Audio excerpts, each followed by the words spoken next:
Welcome back. భారతదేశ ప్రధానమంత్రిగా పుష్కర కాలం పూర్తి చేసుకున్నారు నరేంద్ర దాస్ మోడీ. 2014లో ప్రధానిగా బాధ్యతలు చేపట్టిన మోడీ 12 ఏళ్లు పూర్తి చేసుకుని ఎక్కువ కాలం ప్రధానిగా ఉన్న నెహ్రూ రికార్డును కూడా బద్దలు కొట్టారు.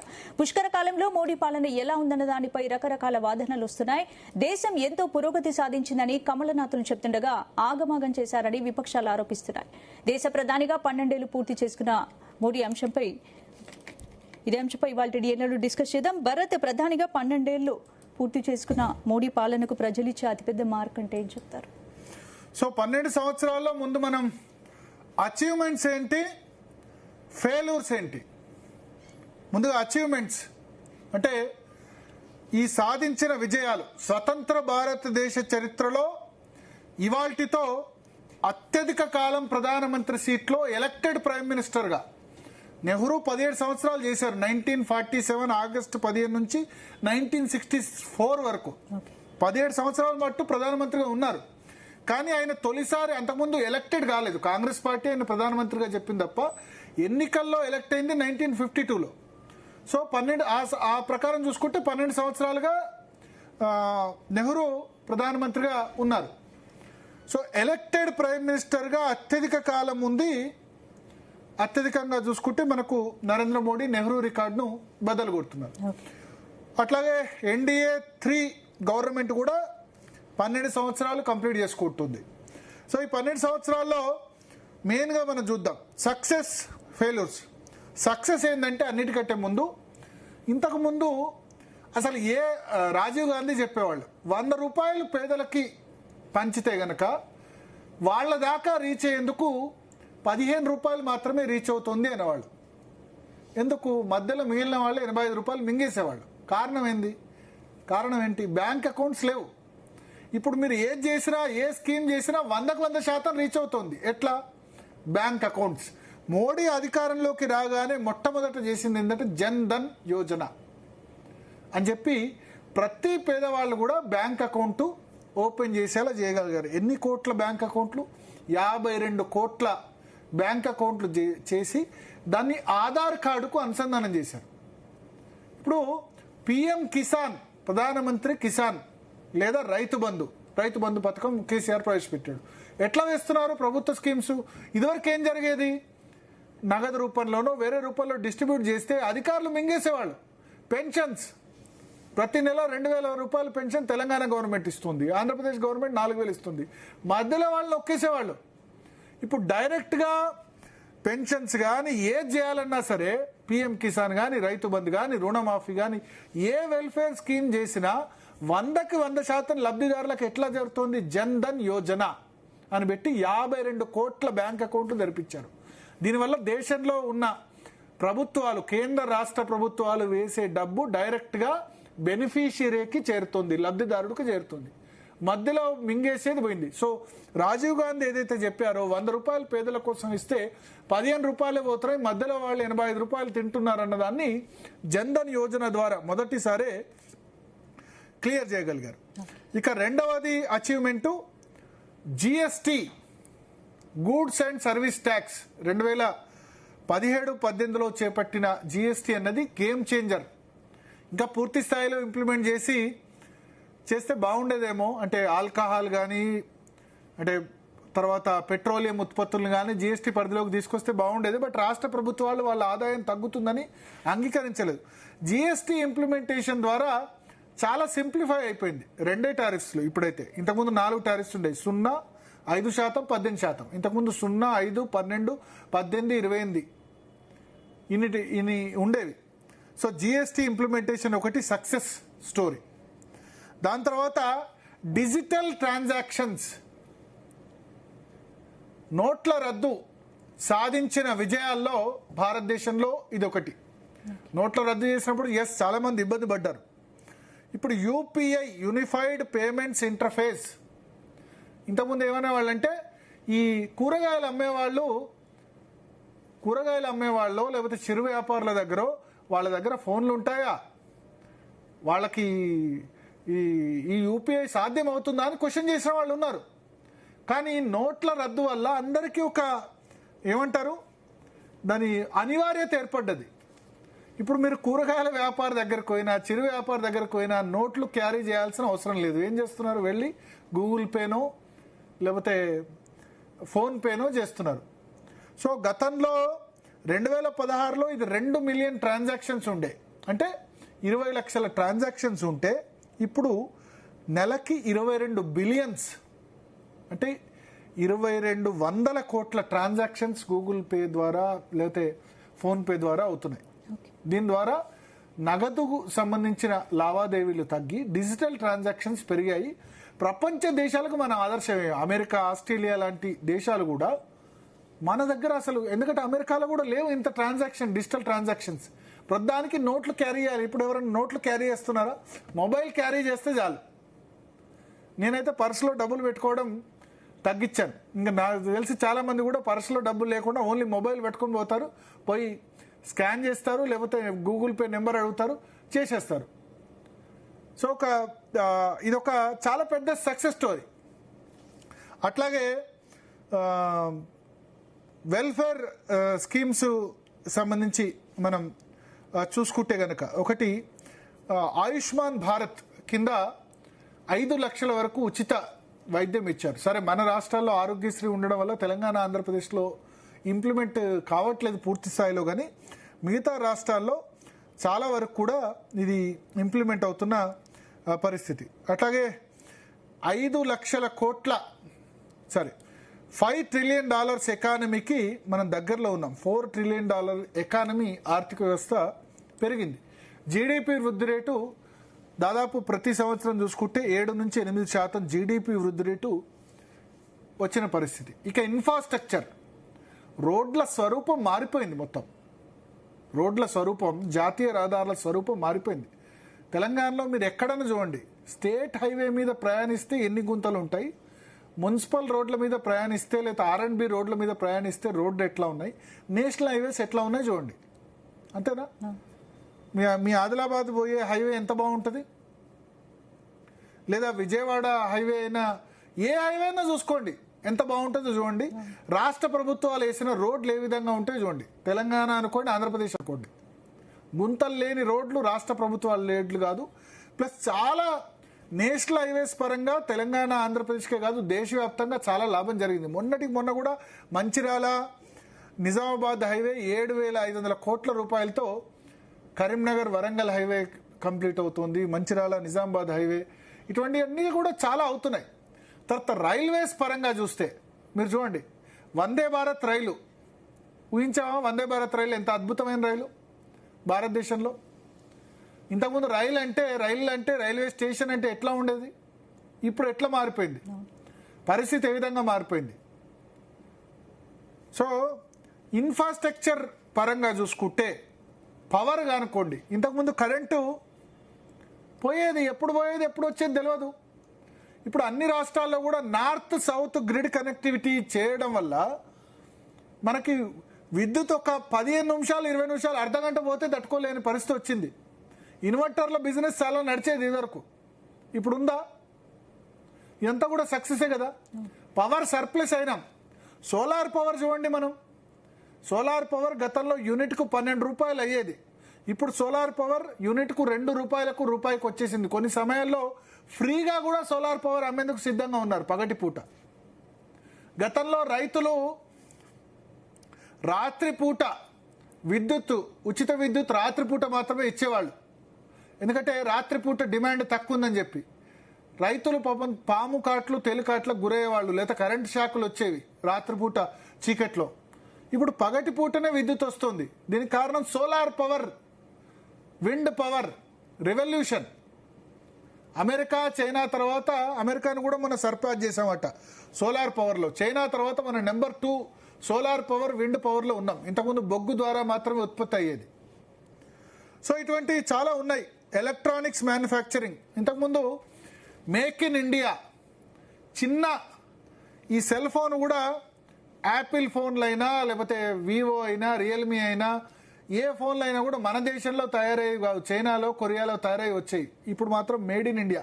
సరే, కంపెనీలు వేరే దేశాలే కావచ్చు, మేక్ ఇన్ ఇండియా భారతదేశంలో తయారవుతున్నాయి. 2 లక్షల కోట్ల నుంచి ఎలక్ట్రానిక్స్ మ్యానుఫ్యాక్చరింగ్ 12 లక్షల కోట్లకి చేరింది. మన దేశంలో యాపిల్ ఫోన్స్ తయారు చేసి వేరే దేశాలకి ఎగుమతి చేస్తున్నారు. యాపిల్ కంపెనీ అమెరికాది కావచ్చు, కానీ మన దేశంలో తయారు చేసిన ఫోన్లని వేరే దేశాలకి ఎక్స్పోర్ట్ చేస్తున్నారు.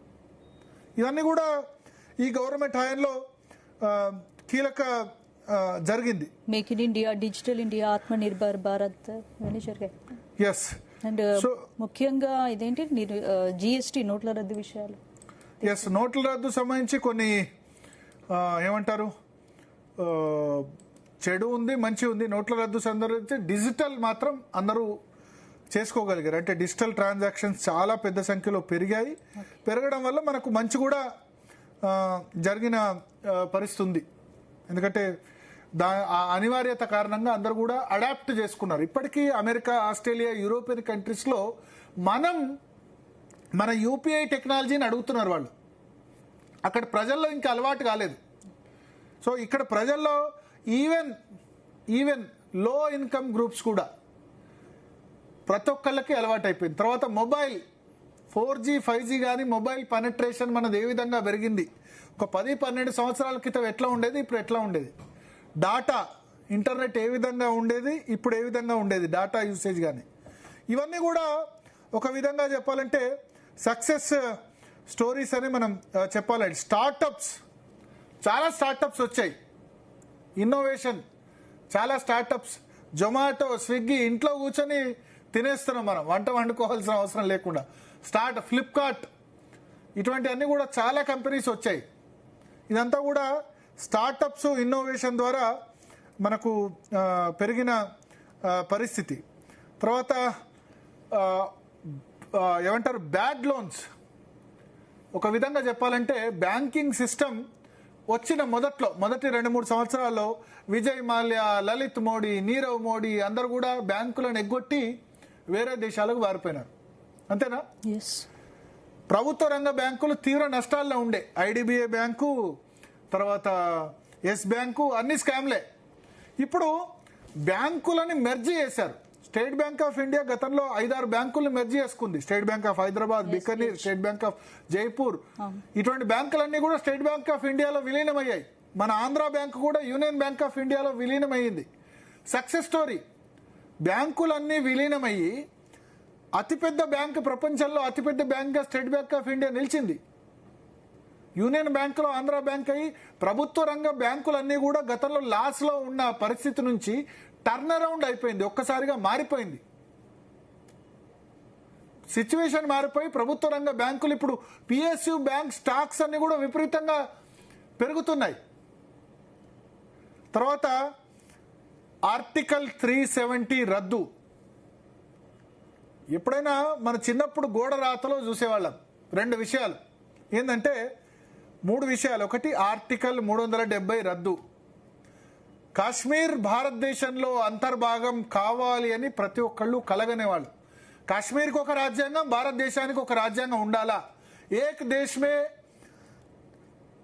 దో, ఇద్దరు ప్రధానమంత్రులు లేకపోతే ఇద్దరు భారతీయ జనసంఘ్ నినాదం అది. దో ప్రధాన్, దో నిషాన్. కాశ్మీర్కి ఒక జాతీయ జెండా, మనకొక జాతీయ జెండా. ఇవి ఉండాలా వద్దా? ఆర్టికల్ 370 రద్దు అనేది ప్రతి ఒక్క భారతీయుడు కలగన్నది. కాశ్మీర్ భారతదేశంలో అంతర్భాగం అని మనం చూపించగలిగాం. ఆర్టికల్ 370 రద్దు అని వాల్ రైటింగ్స్లో మాత్రమే చూసేవాళ్ళం. ఈ జనరేషన్ మన కళ్ళారా చూసింది. ఇక అందరికీ నచ్చొచ్చు నచ్చకపోవచ్చు, కానీ అయోధ్య ఇష్యూ రిజాల్వ్ అయింది. అయోధ్యలో రామ మందిరం కట్టాలి, రామ జన్మభూమిలో రామ మందిరం కావాలన్నది ప్రతి హిందూ కళ. అది నెరవేరింది. ఎట్లా అవతల సైడ్ కూడా హట్ కాకుండా. అంటే అది సుప్రీంకోర్టు తీర్పిచ్చింది, మోడీ ప్రభుత్వం ఏం చేస్తుంది అన్నది పక్కన పెడితే, సుప్రీంకోర్టు తీర్పిచ్చినా మోడీ ప్రభుత్వం, కేంద్ర ప్రభుత్వం దానికి చొరవ తీసుకుంది. అఫిడవిట్లో ఖచ్చితంగా చెప్పింది దాని విషయంలో స్టాండ్. బట్ అవతలి వర్గం హట్ కాకుండా, ముస్లింలను కూడా ఒక కించిత్ రక్తం బొట్టు చిందించకుండా రామ మందిరం సాధ్యమైంది. ఇవి 2 అతిపెద్ద ఇష్యూస్ కదా. 1980s నుంచి కూడా రగులుతున్న ఇష్యూస్ కదా ఈ 2 ఇష్యూస్. ఆర్టికల్ 370 కానీ లేకపోతే మన రామ మందిరం కానీ, ఇవి అతిపెద్ద ఇష్యూస్. రామ మందిరం చూస్తామని చాలా మంది అనుకోలేదు. బట్ అయోధ్య రామ మందిరం ఇప్పుడు కుంభమేళా వెళ్ళి చాలా మంది దర్శనం చేసుకొని వస్తున్నారు. సో దీన్ని కూడా అమికబుల్గా ఎటువంటి ఇబ్బంది లేకుండా మోడీ ప్రభుత్వం రిజాల్వ్ చేయగలిగింది. ట్రిపుల్ తలాక్, ముస్లిం మహిళల ఎంపవర్మెంట్ గురించి ఇవన్నీ కూడా ఏమంటారు రెవల్యూషన్ కదా. CAA, citizenship amendment act. సరే, సిఏఏ ఇష్యూలో చాలా ఘర్షణలు కూడా జరిగాయి. ఆ విషయంలో చాలా ఇబ్బందులు కూడా అరింది. సర్జికల్ స్ట్రైక్స్ పాకిస్తాన్ మీద 2017లో సర్జికల్ స్ట్రైక్స్, 2019 ఫిబ్రవరిలో పుల్వామా అటాక్ తర్వాత మనం ఏమంటారు పాకిస్తాన్లో అక్కడ మనం చేసిన surgical strikes, Abhinandan Varthaman issue అందరికి గుర్తుండే ఉంటుంది. తర్వాత మొన్న ఆపరేషన్ సింధూర్ మధ్యలో ముగిచ్చారు, లేకపోతే మన వాళ్ళు 5 రాఫెల్ జెట్స్ కూలిపోయాయి అన్నారా? మరి మొన్న అమెరికా ఇరాన్ మధ్యలో, అమెరికా సూపర్ పవర్ కదా, మన దేశ బడ్జెట్ 56 లక్షల కోట్లు అయితే కేవలం అమెరికా రక్షణ శాఖ బడ్జెట్ 81 లక్షల కోట్లు ఉంటుంది. అంత పెద్ద అగ్రరాజ్యం అమెరికా ఇరాన్ యుద్ధంలో ఒక 20-25 విమానాలను కోల్పోయింది. మన 5 విమానాలు కోల్పోయినాయని రాహుల్ గాంధీ మిగతా వాళ్ళు క్లెయిమ్ చేసి ఉండొచ్చు. బట్ 5 విమానాలు కోల్పోయింది కానీ శత్రువుని మనం దెబ్బ కొట్టగలిగాం కదా ఆపరేషన్ సింధూర్లో. ఇప్పుడు అమెరికా ఏం చేసింది మరి? అంత పెద్ద సూపర్ పవర్ ఇరాన్తో అంటే సంవత్సరాల తరబడి యుద్ధాలు చేసే పరిస్థితి పోయింది. ఇప్పుడు ఇరాన్ యుద్ధంలో అమెరికా విజయం సాధించిందా? మనం కొట్టగలిగాం కదా శత్రువుని. సో ఇటువంటివన్నీ కూడా విజయాలు ఉన్నాయి. ఇక నేను అపజయాల విషయానికి వస్తే, అంటే ఫెయిల్యూర్స్ ఇంకా బాగా చేయాల్సిన విషయంలో నా అభిప్రాయం ఏంటంటే ఇంకా బాగా చేసి ఉండాల్సింది అన్న విషయాలు కనుక మనం చూసుకుంటే కనుక సిబిఎస్ఈ ఎగ్జామ్స్, నీట్ ఎగ్జామ్ 2024లో లీక్ అయింది, 2026లో లీక్ అయింది. సిబిఎస్ఈ ఎగ్జామ్స్ వాల్యుయేషన్ కరెక్ట్గా లేదు. చాలాసార్లు పేపర్ లీకేజ్, ఇది 3వసారి, 21, 24, 26 ఇన్నిసార్లు లీక్ అయిన తర్వాత కూడా ఎందుకు ఆ పరిస్థితి మార్చకుండా ఉన్నారో అర్థం కావట్లేదు. డిమానిటైజేషన్ వల్ల ఆ సమయంలో చాలా ఇబ్బంది పడ్డది. సరే, కోవిడ్ సందర్భంగా కొంత మనం ప్రపంచంలో అన్ని దేశాలు సఫర్ అయినాయి. సెకండ్ వేవ్లో చాలా ఎక్కువ మంది చనిపోయారు ఆక్సిజన్ దొరకని కారణంగా. ఆ తర్వాత ఏమంటారు రైతు వ్యతిరేక చట్టాలు, ఆ ఉద్యమాలు అవి కొంత ఇబ్బంది పెట్టే పరిస్థితి. మణిపూర్లో హింస, మణిపూర్లో వైలెన్స్ జరిగింది. మణిపూర్లో ఇప్పటికి కూడా తెగల మధ్య పోరాటం జరుగుతుంది. లాస్ట్ 3-4 సంవత్సరాలుగా పోరాటం జరుగుతుంది. రైల్వే ప్రమాదాలు కూడా చాలా జరిగాయి. ఇక ఉగ్రవాద అటాక్స్ గురించి మాట్లాడితే మోస్ట్ ఆఫ్ ఈ 12 సంవత్సరాల్లో ఉగ్రవాద కార్యకలాపాలు కేవలం జమ్మూ కాశ్మీర్కు మాత్రమే పరిమితమయ్యాయి. ఇంతకుముందు ఢిల్లీలో పేలుడు, ముంబైలో పేలుడు, బెంగళూరులో పేలుడు, హైదరాబాద్లో పేలుడు, ఇట్లా ప్రతి 6 నెలలకు ఒకటి జరిగేది, 6 నెలలకు ఒకటైనా జరిగేది. కానీ ఈ టర్మ్లో మోస్ట్ ఆఫ్ ది ఇన్సిడెంట్స్ ఒక్క జమ్మూ కాశ్మీర్, ఒక్క మొన్న ఢిల్లీలో మాత్రం పేలుడు జరిగింది. అదొకటి గుర్తుపెట్టుకోవాలి. అది కాకుండా ఈ 12 సంవత్సరాల్లో కాశ్మీర్ తప్ప మిగతా చోట్ల పెద్దగా జరగలేదు. సో రైల్వేకి సంబంధించిన ఇన్సిడెంట్స్ చాలా చోట్ల జరిగిన పరిస్థితి మనకు కనిపించింది. కొంత నిరుద్యోగిత పెరిగిందని చెప్పొచ్చు. ఇక మోడీ ప్రభుత్వ ప్రధాన ఫెయిల్యూర్లో నేనేం చెప్తానంటే డాలర్తో రూపాయి మారక విలువ. మోడీ అధికారంలోకి వచ్చినప్పుడు 64 రూపాయలు ఉండేది, ఇది ఇప్పుడు 95 రూపాయలకు జరిగింది. మోడీ అధికారంలోకి వచ్చిన వెంటనే 65 నుంచి 56 రూపాయలకు రూపాయి స్ట్రెంత్ అనేది పెరిగింది. 56 నుంచి వాళ్ళు 96కు వచ్చాం. సో రూపాయి విలువను పతనం కాకుండా చూడడంలో మోడీ ప్రభుత్వం కంప్లీట్గా ఫెయిల్ అయిందని నా అభిప్రాయం. ఇక్కడ చాలా చేయాల్సి ఉండే. ఇప్పుడు చెప్తున్నారు గోల్డ్ కొనొద్దు, తర్వాత ఆయిల్ యూసేజ్ తక్కువ చేయండి, ఇవన్నీ చేయాల్సి ఉండే. గోల్డ్ మీద రిస్ట్రిక్షను 7 లక్షల కోట్ల విలువైన బంగారం మనం అయితే మొన్నటి వరకు ఎంకరేజ్ చేసి ఇప్పుడు దాన్ని ఆపితే ఎట్లా? తర్వాత పెట్రోల్ మీద, క్రూడ్ ఆయిల్ మీద కూడా వేరే దేశాల మీద ఇంత ఆధారపడ్డాం. మనం వేరే దేశాల మీద ఇంత ఆధారపడ్డాం. ఎలక్ట్రిక్ వెహికల్స్ కానీ లేకపోతే ఈవీ అడాప్షన్ కానీ ఇంకా ఫాస్ట్గా చేసేది ఉండే.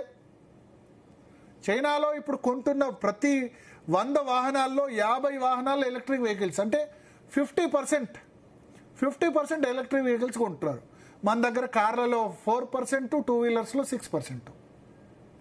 మనం కూడా కనీసం 30-40% ఈవీకి వచ్చుంటే ఈ క్రైసిస్ వచ్చుండేది కాదు. ఈ క్రూడ్ ఆయిల్ మన దేశంలో విద్యుత్ పుష్కలంగా ఉంది, పవర్ పుష్కలంగా ఉంది. ఎలక్ట్రిక్ వెహికల్స్కి మనం ఎలక్ట్రిక్ కార్లు, బస్సులు, 2 వీలర్స్ వైపు ఇంకా తొందరగా మనం అడాప్ట్ చేయాల్సింది. కానీ ఈ ప్రభుత్వాలకు, రాష్ట్ర ప్రభుత్వాలు, కేంద్ర ప్రభుత్వాలు ఏంటంటే పెట్రోల్, డీజిల్ ద్వారా వచ్చే ఆదాయం పోతుందని ఇంతకాలం నెగ్లెక్ట్ చేశారు. మన దగ్గర లేదు క్రూడ్ ఆయిల్.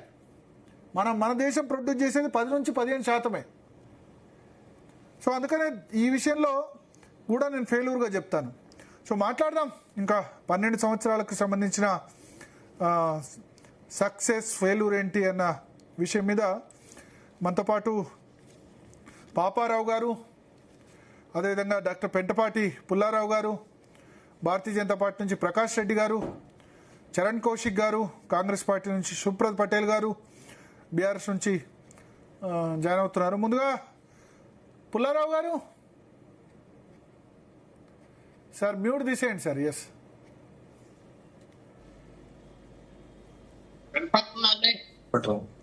సార్. వినపడుతుంది సార్. ఏమంటారు, 12 సంవత్సరాల్లో సక్సెస్ ఎక్కువ ఉందా, ఫెయిల్యూర్స్ ఎక్కువ ఉన్నాయా? ఇప్పుడు నేను చెప్పిన లిస్ట్ తో పాటు ఇంకేమన్నా సక్సెస్, ఫెయిల్యూర్స్ లో యాడ్ చేసేమైనా ఉన్నాయా? చక్కటి విషయం చెప్తా. మీ లర్న్ డిస్కోర్స్ అంతా విన్నాం అందరూ. 10 నిమిషాలు 15 నిమిషాలు చక్కగా ఉన్నది. సార్, ఫ్రెంచ్ రెవల్యూషన్ 1880 సంవత్సరాల క్రితం జరిగింది, దాదాపు 240. మావోసేతుంగ్ బ్రతుకున్నప్పుడు ఒక ఫేమస్ హిస్టోరియన్ అడిగాడు, మీరు ఏమనుకుంటున్నారు ఫ్రెంచ్ రెవల్యూషన్ సక్సెస్ ఫెయిలియర్ అని అడిగితే బాగున్నాడు, టూ ఎర్లీ టు డిసైడ్, ఇంకా టైం పడుతుంది హిస్టరీలో. సో ఈవేళే నెహ్రూ గారు బాగా చేశారు, మోడీ గారు బాగా చేశారు, కష్టం. వెయిట్ చేసి చూడాలి. మీరు చెప్పిందంతా ఒక బ్యాలెన్స్ షీట్ ఇచ్చారు. బ్యాలెన్స్ షీట్ ఇవాళ బాగున్నది, బ్యాలెన్స్ షీట్ రేపు ఎక్స్ప్లోర్ అవ్వచ్చు. నేను ఏమంటానంటే ఎస్, నెహ్రూ గారిని ఇప్పుడు 70 సంవత్సరాలు 50 సంవత్సరాలు అవ్వింది, కొద్దిగా వెనక్కి తిరిగి మనం చూస్తున్నాం. అంటే నెహ్రూ మోడీని కంపేర్ చేయకుండా ఈ ప్రభుత్వం అచీవ్మెంట్స్ ఏంటి, ఇంకా బాగా చేయాల్సింది ఏంటి, లేకపోతే కంప్లీట్ ఫెయిల్యూర్ ఏంటి? ఇన్స్టంట్ అచీవ్మెంట్స్ అంటే కొన్ని అచీవ్మెంట్స్ తప్పకుండా ఫారెన్ పాలసీలో నాకు ఏం డౌట్ లేదు, బాగా చేశారు. ఫారెన్ పాలసీ, చైనా విషయం, పాకిస్తాన్ విషయం, గ్రేట్ పవర్స్, మిగతా పవర్స్ తో విషయం బాగా యాక్టివ్ గా చేశారు, బోల్డ్ గా చేశారు. ఇండియా కూడా కలిసి వచ్చినాయి. గ్రేట్ పవర్స్, ఈ అగ్ర పవర్స్ వాళ్ళ పవరే తగ్గిపోయింది కాబట్టి కొంతవరకు వినే విషయం వచ్చింది, బాగా చేశారు ఫారెన్ పాలసీలో. తర్వాత నావి కూడా ఇంటర్నల్ సెక్యూరిటీ అన్నిటికంటే ముఖ్యం, చాలా ఇంప్రూవ్ చేశారు. కొన్ని ఇంకా స్టెప్స్ తీసుకోవాలి, చేయలేదు 12 సంవత్సరాల్లో. ఎస్, నాకేం డౌట్ లేదు. ఇల్లీగల్ పీపుల్ భారతదేశానికి రాకూడదు. ఎవరు వస్తున్నారో మనకు తెలియదు, ఎవరు సెటిల్ అవుతున్నారో తెలియదు. తప్పకుండా అది చేయాలి. దాని గురించి ఎక్కువ మాట్లాడారు కానీ పూర్తిగా ఏం చేయలేదు. ఇంకా కొన్ని అచీవ్మెంట్స్ ఉన్నాయి, స్వచ్ఛ భారత్, ఇన్ఫ్రాస్ట్రక్చర్, ఇవన్నీ ఉన్నాయి. అంటే అప్పుడు అదృష్టం కూడా కలిసి వచ్చింది మోడీ గారికి. ఆయన ఎప్పుడైతే ప్రధానమంత్రి అవ్వాడు, అదృష్టం చాలా ముఖ్యం. అదృష్టం లేకుండా ఎవడో సక్సెస్ అవ్వడు. ఆ చమురు ధర తగ్గిపోయింది. సో సంవత్సరానికి 3 లక్షల కోట్ల 2 లక్షల కోట్ల సర్ప్లస్ డబ్బు గవర్నమెంట్ చేతికి వచ్చింది, ఎందుకంటే పెట్రోల్ ధర తగ్గించలేదు. అది ఇన్ఫ్రాస్ట్రక్చర్ వాడారు.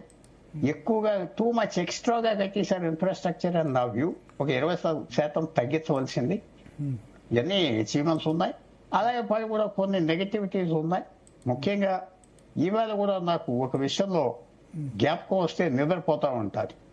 నవంబర్ 8, 2016 నోట్ బందీ చేయటం చాలా చాలా అది పెద్ద సెట్ బ్యాక్ భారతదేశానికి, పెద్ద సెట్ బ్యాక్. 8 సంవత్సరాలు 10 సంవత్సరాలు ఆ ఎఫెక్ట్ పోయిందంటే పోలేదు. పోలేదు. ప్రపంచంలో ఎప్పుడు నోట్బందీ ఎవరు చేయలేదు.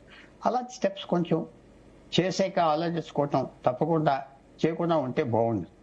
ఇంకో పాయింట్ కూడా సేవింగ్స్ పడిపోయింది మిడిల్ క్లాసెస్లో, లోవర్ మిడిల్ క్లాసెస్లో. ఎందుకంటే ట్యాక్సెస్ ఎక్కువైపోయింది, సేవింగ్స్ ఇన్సెంటివ్స్ తగ్గిపోయినాయి. అవి కూడా ఒక పెద్ద ఇంపాక్ట్ భారతదేశంలో ఉంటాయి. ఎన్నో ఉన్నాయి మంచి చదివి ఉన్నాయి, కానీ ఒక చిన్న విషయం చెప్తున్నా, బంగారం కొనొద్దు అంటే దానికి సొల్యూషన్స్ ఉన్నాయి. మన దేశంలో సంవత్సరానికి 700 టన్నులు బంగారం కావాలి. భారతదేశంలో దొరికేది 1 టన్ను 2 టన్నులు, ఒక 5% ఇటు అటు నేను చెప్పేది. అది బంగారం భారతదేశంలో 50,000 టన్నులు ఉన్నదా, 1,00,000 టన్నులు ఉన్నదా ఎవరు చెప్పలేకపోతున్నారు. 500 సంవత్సరాల క్రితం నుంచి బంగారం ప్రపంచంలో ఎక్కడ తవ్వినా భారతదేశానికి వస్తూ ఉంటారు. అది ఒక స్కీమ్ తేవచ్చు కదా. బంగారం డిక్లేర్ చేస్తే మీకు ఎమ్నెస్టీ ఇస్తాం కొంతవరకు, అంటే కొన్ని 1,000 టన్నులు డిక్లేర్ చేస్తారని నాకు నమ్మకం. ఎన్ని రోజులు గోతుల్లో తోకుని పెట్టుకుని దాక్కుంటారు, పెద్ద పెద్ద కిలోలు ఉన్నవాళ్ళు. అదే కొంచెం ఇమాజినేటివ్ గా చేయాలి మోడీ గారు ప్రభుత్వం. స్ట్రాంగ్ టీమ్ ఉండాలి.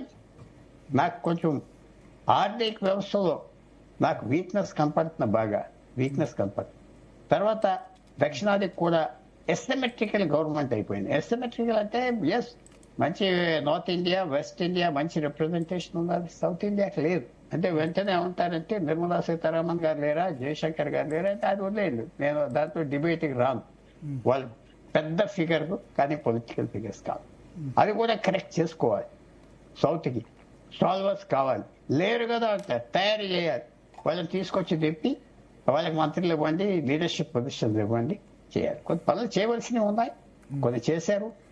టూ ఎర్లీగా జడ్జి చేయటానికి, ఎందుకంటే ఆయన ఇంకా ఆఫీస్లో ఉన్నారు, ఇంకా ప్రధానమంత్రిగా ఉన్నారు. సో ఇంకా టైం ఉన్నారు. బట్ ఆయన సక్సెస్ అవ్వాలని మనం అందరం కోరుతాం.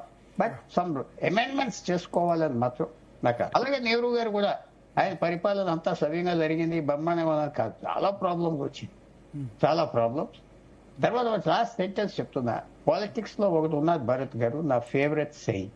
77లో ప్రొఫెసర్ ఈనాక్ పవల్ అని ఒక ఫేమస్ కాంట్రవర్షియల్ బ్రిటిష్ పాలిటిషియన్ ఏమన్నాడంటే, all politics ends in failure unless it is cut off at a happy time. అంటే ఆఫీస్లో నువ్వు చచ్చిపోవాలి, లేకపోతే బ్రహ్మాండమైన పొజిషన్ ఉండి రిజైన్ చేసి ఇంటికి వెళ్ళిపో. All politics ends in failure. Nehru garu ఒక giant of a man. October 62లో చైనా అటాక్ చేశాక ఆ రోజు నుంచి ఆయన మీద అటాక్స్ రావటం, కాంగ్రెస్ పార్టీలో పార్లమెంట్ లో అటాక్స్ చేయటం, దేశంలో ఆయన మీద కాన్ఫిడెన్స్ పోవటం, చాలా చాలా painful episode. All politics ends in failure. చూద్దాం, మోడీ గారిది ఇంకా టైం ఉన్నది. Let us see what happens. Yeah, Sarath గారు వినిపిస్తుందా? సార్ వినిపిస్తుంది సార్.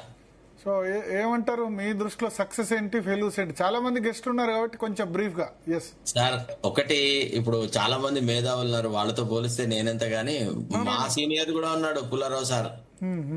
అయితే విషయం ఏంటంటే, I have got a positive view of his performance. I'm not so cynical about Modi. ఎందుకంటే ఒకటండి, there may be some ideological differences for my temperament of mind. Rather నేను కొంత స్కెప్టికల్ గా కూడా ఉండొచ్చు, కానీ I seen several prime ministers right from Rajiv Gandhi నుంచి అయితే నేను అంటే ప్రత్యక్షంగా యాజ్ ఎ జర్నలిస్ట్ గా అబ్జర్వ్ చేసిన వ్యక్తిని. యాజ్ రిగార్డ్స్ మీరు ఏదైతే ఉపోద్ఘాతంలో చెప్పినారో, article 370 abrogation is a milestone in the career of Mr. Modi. It is certainly a good accomplishment. Nobody can deny. Demonetization is certainly a failure. ఎందుకంటే the unpreparedness with which the demonetisation has gone into, it has created lot of sub problems in the country, and as of now nobody has reaped the harvest of demonetization. దానివల్ల ఏం మేలు జరిగింది? Black money తగ్గిందా, లేకపోతే నిజంగా వాళ్ళు ఏదైతే proposal పెట్టినారో అది అయితే ఏం జరగలేదు. తర్వాత electoral bonds, it's an other fraud on the constitution. Rather, it was intended to benefit only the ruling parties of the country. చాలా వరకు రూలింగ్ పార్టీస్ ఇండస్ట్రియలిస్ట్ నుంచి కోట్లాది రూపాయలు, 100 కోట్ల డబ్బులు పొందినాయి. ఎట్లా పొందింది అని అంటే, ఇప్పుడు రూలింగ్ పార్టీలకు ధనబలం అనేది బాగా వచ్చేసింది, మదమైనట. దేశంలో ప్రతిపక్షాలు ఎట్టి పరిస్థితులలో రూలింగ్ పార్టీతో పోటీ పడనంత స్థాయికి వచ్చేసినాయి. ఫర్ ఎగ్జాంపుల్ మన రాష్ట్రంలో టీఆర్ఎస్, పక్కనున్న రాష్ట్రంలో తమిళనాడులో డిఎంకే, ఇట్లా తర్వాత ఆమె తృణమూల్ కాంగ్రెస్ ఆమె, ఇట్లా వీళ్ళు రకరకాలుగా. ఇప్పుడు వీళ్ళు ఇంకా బలమైన వాళ్ళు వచ్చి కొడితేనే పోయినారు. ఇప్పుడు చూడు, మోడీ పోయి తృణమూల్ కాంగ్రెస్ ఢీకొంటే తృణమూల్ కాంగ్రెస్ చిత్తు అయిపోయింది. అట్లానే ఇది ఒక రకంగా it has upset the balance. అది రెండో యాంగిల్. తర్వాత ఫారిన్ రిలేషన్స్ కూడా I'm not happy the manner in which he has been dealing with impromptu meeting with Nawaz Sharif, this that and all, that is not up to the mark అండి. Foreign relations లో this is a failure. తర్వాత I have a considered view. I've seen several finance ministers. According to me, Nirmala Sitharaman is not up to the mark. అంటే ఆమె assessment కానీ, ఆమె ఆలోచన సరళి కానీ, ఆమె కంట్రీని డీల్ చేస్తున్న విధానము ఇదైతే సరిగలేదు. సరే, రూపీ డివాల్యుయేషన్ అంటారా? There are catastrophes across the globe. చాలా రీజన్స్ ఉన్నాయి. Devaluation is not only because of the defective policies of the government.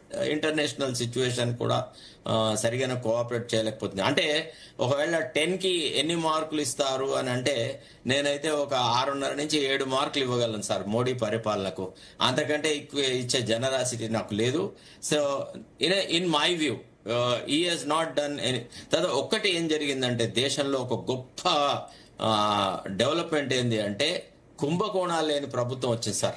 అంతకుముందు ఏ ప్రభుత్వం ఉన్నా గానీ కుంభకోణాలు దేశ సంపదని మొత్తం కొల్లగొట్టినారు. ఇదైతే ఒక పరమ దరిద్రపు వ్యవస్థ దేశంలో ఉండేది. తర్వాత రెండోది, ఈ కుటుంబ పాలన అనేది కూడా దేశంలో అసలు వ్యవస్థల్ని సర్వనాశనం చేసింది. దేశంలో ఒక ప్రజాస్వామ్య దేశంలో ఈ కుటుంబాలు పరిపాలన మాదే అనేటువంటి ఒక దుర్మార్గపు వ్యవహారం అయితే ఉండదో అది దాదాపుగా మినిమైజ్ అయింది. సరే, మరి బీఆర్ఎస్ లో కుటుంబ పాలన లేదా అంటే ఉంది. అక్కడ ఎట్లుంది, ఒకళ్ళ తర్వాత ఇంకొకళ్ళు వచ్చినారు, ఒక జనరేషన్ తర్వాత ఇంకొకళ్ళు జనరేషన్ వచ్చినారు. సరే, కొన్ని సందర్భాలలో ఇద్దరిద్దరు కూడా ఉన్న సందర్భాలు కొన్ని ఉన్నమాట వాస్తవమే. But when compare to the earlier Congress regime, ఈ ఫ్యామిలీ రూల్ అనేది మాత్రం దేశంలో పోయింది. ఇవాళ ఎవరైనా ఏదైనా ఆశించవచ్చు, ఎవరైనా దేనికైనా ఏం చేసేటువంటి వెసులుబాటు మాత్రం వచ్చింది. ఇవాళ సామాన్యుడు కూడా he can also dream about reaching the pinnacle in the public life. ఇది ఒక గొప్ప డెవలప్మెంట్ గా నేను భావిస్తాను సార్. ఓవరాల్ గా అంటే I'm not so cynical as my other friends could be, but according to me Modi is not a catastrophe. And he certainly virtuous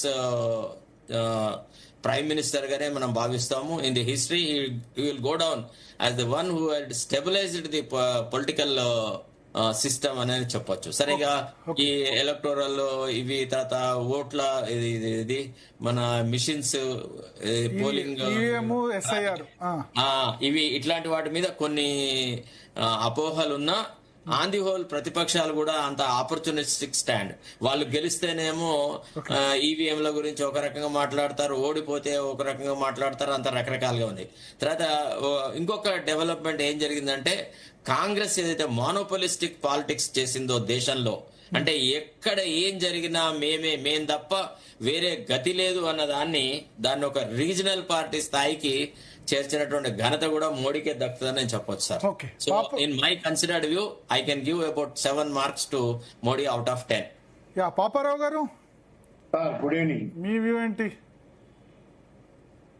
పెద్దలు శరత్ గారు, పుల్లారావు గారు చెప్పారు. పుల్లారావు గారు చెప్పిన దానిలో ఫస్ట్ బేసిక్ గానే నేను బాగా స్ట్రాంగ్ గా డిఫర్ అవుతుంది ఏంటంటే, అస్సలు టోటల్ ఫెయిల్యూర్ ఫారిన్ పాలసీ. ఆయన ఫారిన్ పాలసీ బాగుందని చెప్పారు. చాలా విచిత్రం అది. పుల్లారావు గారికి అలా ఎందుకు అనుకుంటున్నారు, ఆయన చెప్తే బాగుంటుంది. అది కూడా వివరంగా ఇప్పుడు అవకాశం ఉంటుంది కాబట్టి తర్వాత. అట్టర్ ఫ్లాప్ ఫారిన్ పాలసీ, దాని ఎఫెక్ట్ చాలా రకాలుగా మన మీద పడుతుంది. మిడిల్ ఈస్ట్ లో ఫారిన్ పాలసీ ఫెయిల్ అవటం వల్ల ఈ రోజు మనకి చాలా క్రైసిస్ వచ్చింది. మనం ఇరాన్ పక్క ఉన్నావా, ఇజ్రాయెల్ పక్క ఉన్నావా, ఎవరి పక్కన ఉన్నావా అర్థం కాని స్థితి, ఎవరు మనల్ని తమ మిత్రులుగా పరిగణించే స్థితి పూర్తి స్థాయిలో లేనటువంటి గందరగోళం ఏర్పడి రెండుకి జరిగినటువంటి రేవడైంది మన పరిస్థితి. అమెరికాకి, ఇటు పక్కన చైనాకి, లేకపోతే ఎటు పక్కన చూసుకున్నా ఒంటరి అయిపోయాం ఫారిన్ పాలసీ దృష్ట్యా. తర్వాత రెండో చిన్న ఉదాహరణ చెబుతాను. మోడీ గారు యుక్రెయిన్ యుద్ధం ఏమన్నారు, యుద్ధాల యుగం కాదు ఇది అన్నారు. This is not the era of wars అని అన్నాడు ఆయన. కానీ మరి అలాంటి మాటే మరి ఇరాన్ మీద అమెరికా దాడి చేసినప్పుడు యుద్ధాల యుగం కాదని బిడెన్ ట్రంప్ కూడా చెప్పుకుంటే బాగుండేది కదా. యుద్ధాలు చేయొద్దు, యుద్ధాల యుగం కాదు ఇది, యుద్ధాలు అనే ఆ నీతి వాక్యం ట్రంప్ కూడా చెప్పి యుద్ధం ఆపండి అనే మాట ఒక్క మాట ఏం అక్కర్లా. హార్మూజ్ తెలవండి అంటున్నారు, యుద్ధం ఆగితేనే హార్మూజ్ తెరుస్తారు. అక్కడ ఇరాన్ ప్రయోజనాలు, ఇరాన్ ప్రాణం అక్కడ పణం పెట్టి పోరాడుతున్నప్పుడు హార్మూజ్ తెరవాలంటే యుద్ధం ఆగాలి. కనీసం అది మనం ఆలోచించుకోకుండా మన ప్రయోజనాల గురించి మాత్రమే మాట్లాడితే పని కూడా కాదు అక్కడ. అందుకని ఏంటంటే యుద్ధం ఆగాలి, యుద్ధాల యుగం కాదని ట్రంప్ కూడా చెప్పని బలహీనత మనకి ఇక్కడ ఉంది. సరే, రెండోది ఇక ఇందాక పుల్లారావు గారు చెప్పిన ఫారిన్ పాలసీ అసలు అటర్ ఫ్లాప్. అది దానిలో నిస్సందేహంగా 100% ఫెయిల్యూర్. అది దానివల్ల చాలా జరిగింది నేను చెప్పాను కదా. తర్వాత రెండోది బ్లాక్ మనీ. మీరు డిమానిటైజేషన్ గురించి ఇందా పుల్లారావు గారు మీరు కొంచెం పరస్పర విరుద్ధంగా ఉంది. మీరేమో అంటే డిమానిటైజేషన్ నేను సక్సెస్ ఫెయిల్యూర్ రెండు ఉన్నాయి. సక్సెస్ ఏంటంటే డిజిటల్ ట్రాన్సాక్షన్స్ పెరిగాయి, ఒక అనివార్యత వచ్చింది. నా ఉద్దేశంలో డిజిటల్ ఇది ఓకే, కన్వీనియన్స్ వచ్చింది. కానీ అసలు ఇప్పుడు డబ్బులు ఉన్నోడికి డిజిటలా లేదా అనేది ప్రశ్న. డబ్బులు లేని వాళ్ళు కూడా, కూరగాయలు అమ్మే వాళ్ళు కూడా డిజిటల్ ట్రాన్సాక్షన్ చేయాల్సిన వాళ్ళు కూడా క్యారీ చేస్తున్నారు. అమెరికా, ఆస్ట్రేలియా, యూరోపియన్ కంట్రీస్ కూడా మనం ఒక ఏమంటారు సక్సెస్ఫుల్ ఎగ్జాంపుల్ అయినా. అక్కడ కూడా లేవు ఇన్ని ట్రాన్సాక్షన్స్, డిజిటల్ ట్రాన్సాక్షన్స్. లేదు, నేనేమి చెడ్డదంటల్లా, మంచిదే జరిగింది, మంచిది. కాకపోతే ఏంటంటే కొండంతో వెలుకని పట్టినట్టు జరిగింది. చేసి బ్లాక్ మనీ అరికడ అది డిమానిటైజ్ చేసినప్పుడే దశల వారీగా రకరకాలైనటువంటి చర్చలు వచ్చినాయి. బ్లాక్ మనీ అరికట్టడానికి అన్నారు. బ్లాక్ మనీ ఏం పోలా, స్విస్ బ్యాంకుల్లో అలాగే ఉంది, ఇంకా పెరిగింది. రెండోది మనకి నకిలీ నోట్లను రద్దు చేయడానికి, వాటిని లేకుండా చేయడానికి అనే చర్చ వచ్చింది కొన్నాళ్ళు. నకిలీ నోట్లు ఈ మధ్యకాలంలో చాలా ఎక్కువ ఉన్నాయని ఆ పాలిమార్ నోట్లు ఏవో తెచ్చే ప్రయత్నం మళ్ళీ చేస్తున్నారు. 500 నోట్లలో చాలా పెద్ద భాగం దొంగ నోట్లు ఉన్నాయి. ఇంకోటి టెర్రరిజాన్ని అరికట్టడానికి అన్నారు. పుల్వామా లాంటి ఘటనలు ఆకుండా జరిగి అవన్నీ కూడా ఇబ్బంది పెట్టినటువంటి వాతావరణాన్ని చూసాను దేశంలో.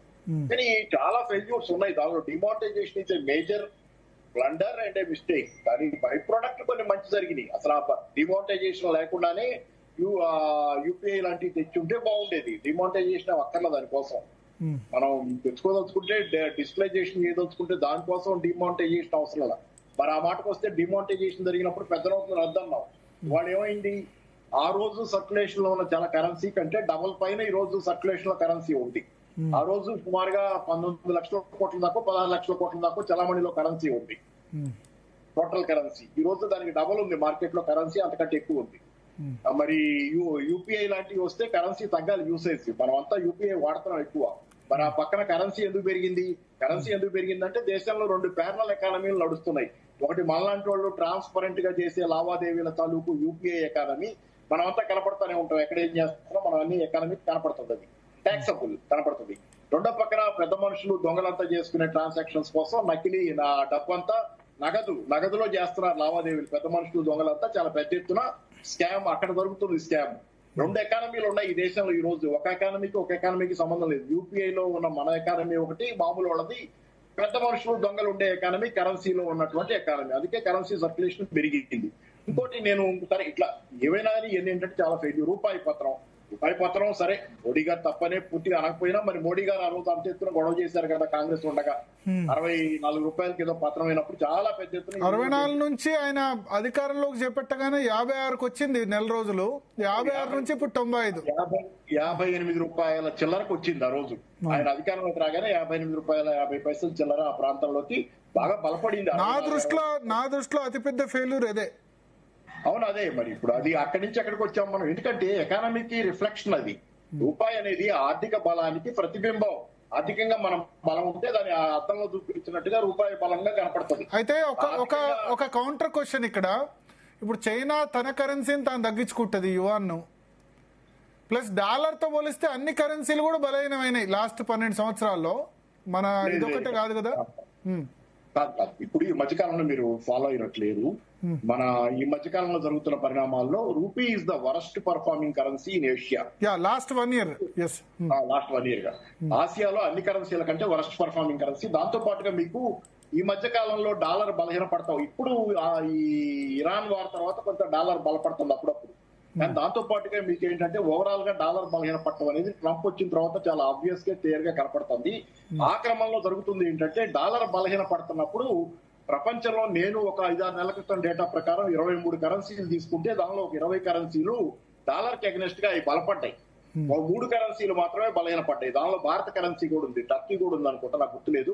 ఇంకో 2 కరెన్సీలు అయ్యి ఉన్నాయి. భారత కరెన్సీ డాలర్ బలహీనపడితే డాలర్ కంటే ఎక్కువ ఇది బలహీనపడి డాలర్ తో పోలిస్తే మనం బలహీనంగా ఉన్నాం. కానీ ఒక 23 కరెన్సీలో 20 కరెన్సీలు డాలర్ తో పోలిస్తే బలపడ్డాయి. కాబట్టి అన్ని కరెన్సీలు బలహీనపట్టాల డాలర్ తో పోలిస్తే. డాలరే బలహీనపడుతుంది. డాలర్ తో పోలిస్తే చాలా కరెన్సీలు బలపడ్డాయి. మెజారిటీ కరెన్సీలు బలహీనపడ్డ కరెన్సీలు కొద్దిపాటిలో మనం కూడా ఉన్నాం. కాబట్టి మనం అసెస్ చేసుకోవచ్చు ఏమవుతుందని. సో ఇది తర్వాత ఇంకా సరే కుంభకోణాలు లేననేది ఇందాక పెద్దలు మన శరత్ గారు అన్నారు. కుంభకోణాలు పైకి ఇప్పుడు ఆబ్వియస్ గా కుంభకోణాలుగా అప్పుడు 2G లాగా పేర్లు అవన్నీ కొట్టేశారు. ఆ కేసులు వేరే కానీ పోల్ స్కామ్లు లేవు. కానీ క్రోనీయిజమే, క్రోనీ క్యాపిటలిజాన్ని మించిన కుంభకోణం ఏముంది? మనకు ఆశ్రితులు కొంతమంది ఉండి వాళ్ళని మనం పోషిస్తున్నామని చెప్పి మొత్తం మేమిద్దరం మా ఇద్దరం అని చెప్పి మాటలు వినపడుతున్నప్పుడు అంతకంటే క్రోనీయిజం కంటే పెద్ద కుంభకోణం ఏముంటుంది? క్రోనీయిజం ఈస్ ద బిగ్గెస్ట్ స్కామ్. అది అంతకంటే పెద్ద స్కామ్ ఏం కావాలి? That is the biggest scam. వేరే స్కామ్లు ఏం అక్కర్లా. నేననేది ఏంటంటే ఇప్పుడు క్యాపిటలిజం లో market economy demand and supply మీద ఆధారపడటం అంటే అందరూ లెవెల్ ప్లేయింగ్ ఫీల్డ్ ఉండాలి. ఒకళ్ళతో ఒకళ్ళు అందరూ ఈక్వల్ గా కంపీట్ అవ్వగలగాలి. మార్కెట్ లో క్యాపిటలిస్టులు కూడా అందరికీ కింద నుంచి పైకి వచ్చేవాళ్ళు అందరికీ ఒక లెవెల్ ప్లేయింగ్ ఫీల్డ్ ఉంది. లెవెల్ ప్లేయింగ్ ఫీల్డ్ లేదు ఇవాళ. ఆశ్రితులకు ఒక నీతి, కాని వాళ్ళకు ఒక నీతి నడుస్తున్నటువంటి ఎకానమీ. చాలా మంది పెట్టుబడిదారులు కూడా చాలా ఆగ్రహంతో ఉన్నారు ఈ వ్యవహారం పట్ల. ఓకే ఎస్ మామిడి గిరిధర్ గారు, ఏం సార్ మీ దృష్టిలో అతిపెద్ద సక్సెస్ ఏంటి, అతి వరస్ట్ పర్ఫార్మెన్స్ ఏది అంటే ఈ 12 సంవత్సరాల్లో సెక్టార్ వైజ్ చూసినా ఏం చూసినా? గుప్తుల నాటి స్వర్ణయుగం అంటాడు సార్.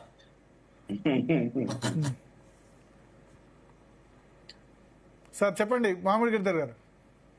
సార్ నా బదులు శరత్ గారిని మాట్లాడేమన్నాడు సరిపోతుంది కదా? లేదు చెప్పండి. అంటే నాకు అర్థం కాదు, గతంలో కూడా నేను మాట్లాడినప్పుడు అంతా ఆయనకి ఎందుకు అంత ఉత్సాహం నాకు అర్థం కాదు. నన్ను మాట్లాడినప్పుడు ఆయన మాట్లాడుతుంటారు ఇప్పుడు కూడా. జనరల్ గా యాంటిసిపేషన్, జర్నలిజం అంటేనే యాంటిసిపేషన్ ఆఫ్ ఈవెంట్స్. సరే ఓకే గిరిధర్ గారు చెప్పండి. ఎస్ భరత్ జీ, నేను మాట్లాడుతున్నప్పుడు ఎవరైనా మధ్యలో మాట్లాడితే వెళ్ళిపోతాను. దయచేసి మీరు మీ ప్యానలిస్ట్ లేదు, ఎవరు కూడా మాట్లాడే వాళ్ళు లేరు ఇప్పుడు అట్లా. ఓకే, మొట్టమొదటిగా మీకు, మన కో ప్యానలిస్ట్ కి, ప్రేక్షకులందరికీ నా నమస్కారాలండి.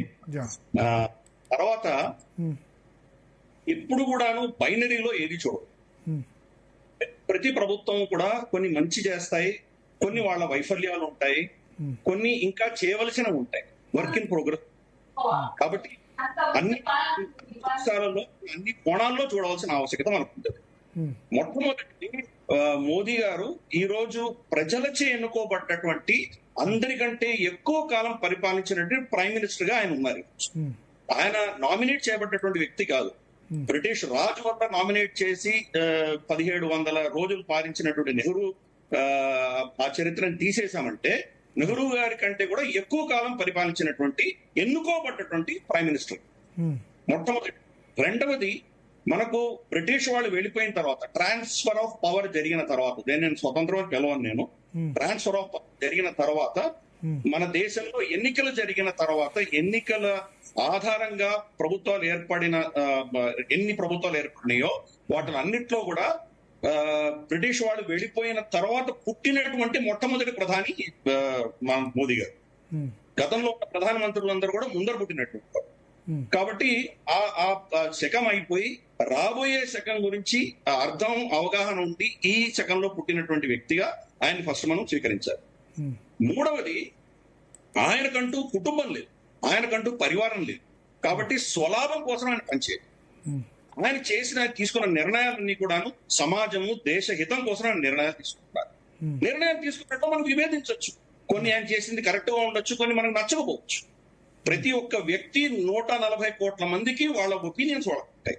ప్రతి ఒక్కరు ఆయన చేసింది కొన్ని నచ్చిన వాళ్ళు ఉంటారు, ఆయన చేసింది తప్పు అన్న వాళ్ళు ఉంటారు. కానీ ఆయన త్రికరణ శుద్ధిగా దేశం కోసం పనిచేశారు, మన సమాజం కోసం, మన సంస్కృతి కోసం పనిచేశారు. ఆయనకంటూ వ్యక్తిగత స్వలాభం లేదు, కుటుంబం లేదు, కుటుంబ దృష్టిలో ఆయన ఏం పనిచేయరు. కాబట్టి ఇవి మనం మౌలికంగా చూడవలసినటువంటి విషయాలు. తర్వాత ఆయన చేసినటువంటి ఈ 12 సంవత్సరాల్లో ఉన్నటువంటి పరిస్థితి ఏంటంటే ఒక స్టెబిలిటీ తీసుకొచ్చారు. పొలిటికల్ స్టెబిలిటీ ఆయన తీసుకురాలేదు. ఆయన పాలసీలు మీకు నచ్చినా నచ్చకపోయినా స్టెబిలిటీ ఉంది కాబట్టి ఈ రోజు భారతదేశం పురోగతి చెందుతోంది. ఏదో మంచి పని చేసి ఉంటేనే కదా ఈ రోజు G20 దేశాలలో 7.7% జీడిపి గ్రోత్ 2025-26 లో నమోదైందంటే కనుక ప్రభుత్వం ఏదో మంచి చేసి ఉంటేనే కదా జరుగుతుంది. అది మిగతా G20 దేశాల్లో ఏ దేశం కూడా దగ్గర కూడా రాలేదు కదా. అంటే తప్పకుండా ఎకానమీలో స్టెబిలిటీ అనేది ఉన్నది ఫస్ట్ అర్థం చేసుకో. ఇంకా కీలకంగా ఏంటంటే కనుక మనకు ఇంటర్నేషనల్ అఫైర్స్, ఫారెన్ అఫైర్స్ కి సంబంధించి అద్భుతమైనటువంటి ఒక ఎకో సిస్టమ్ తయారైంది.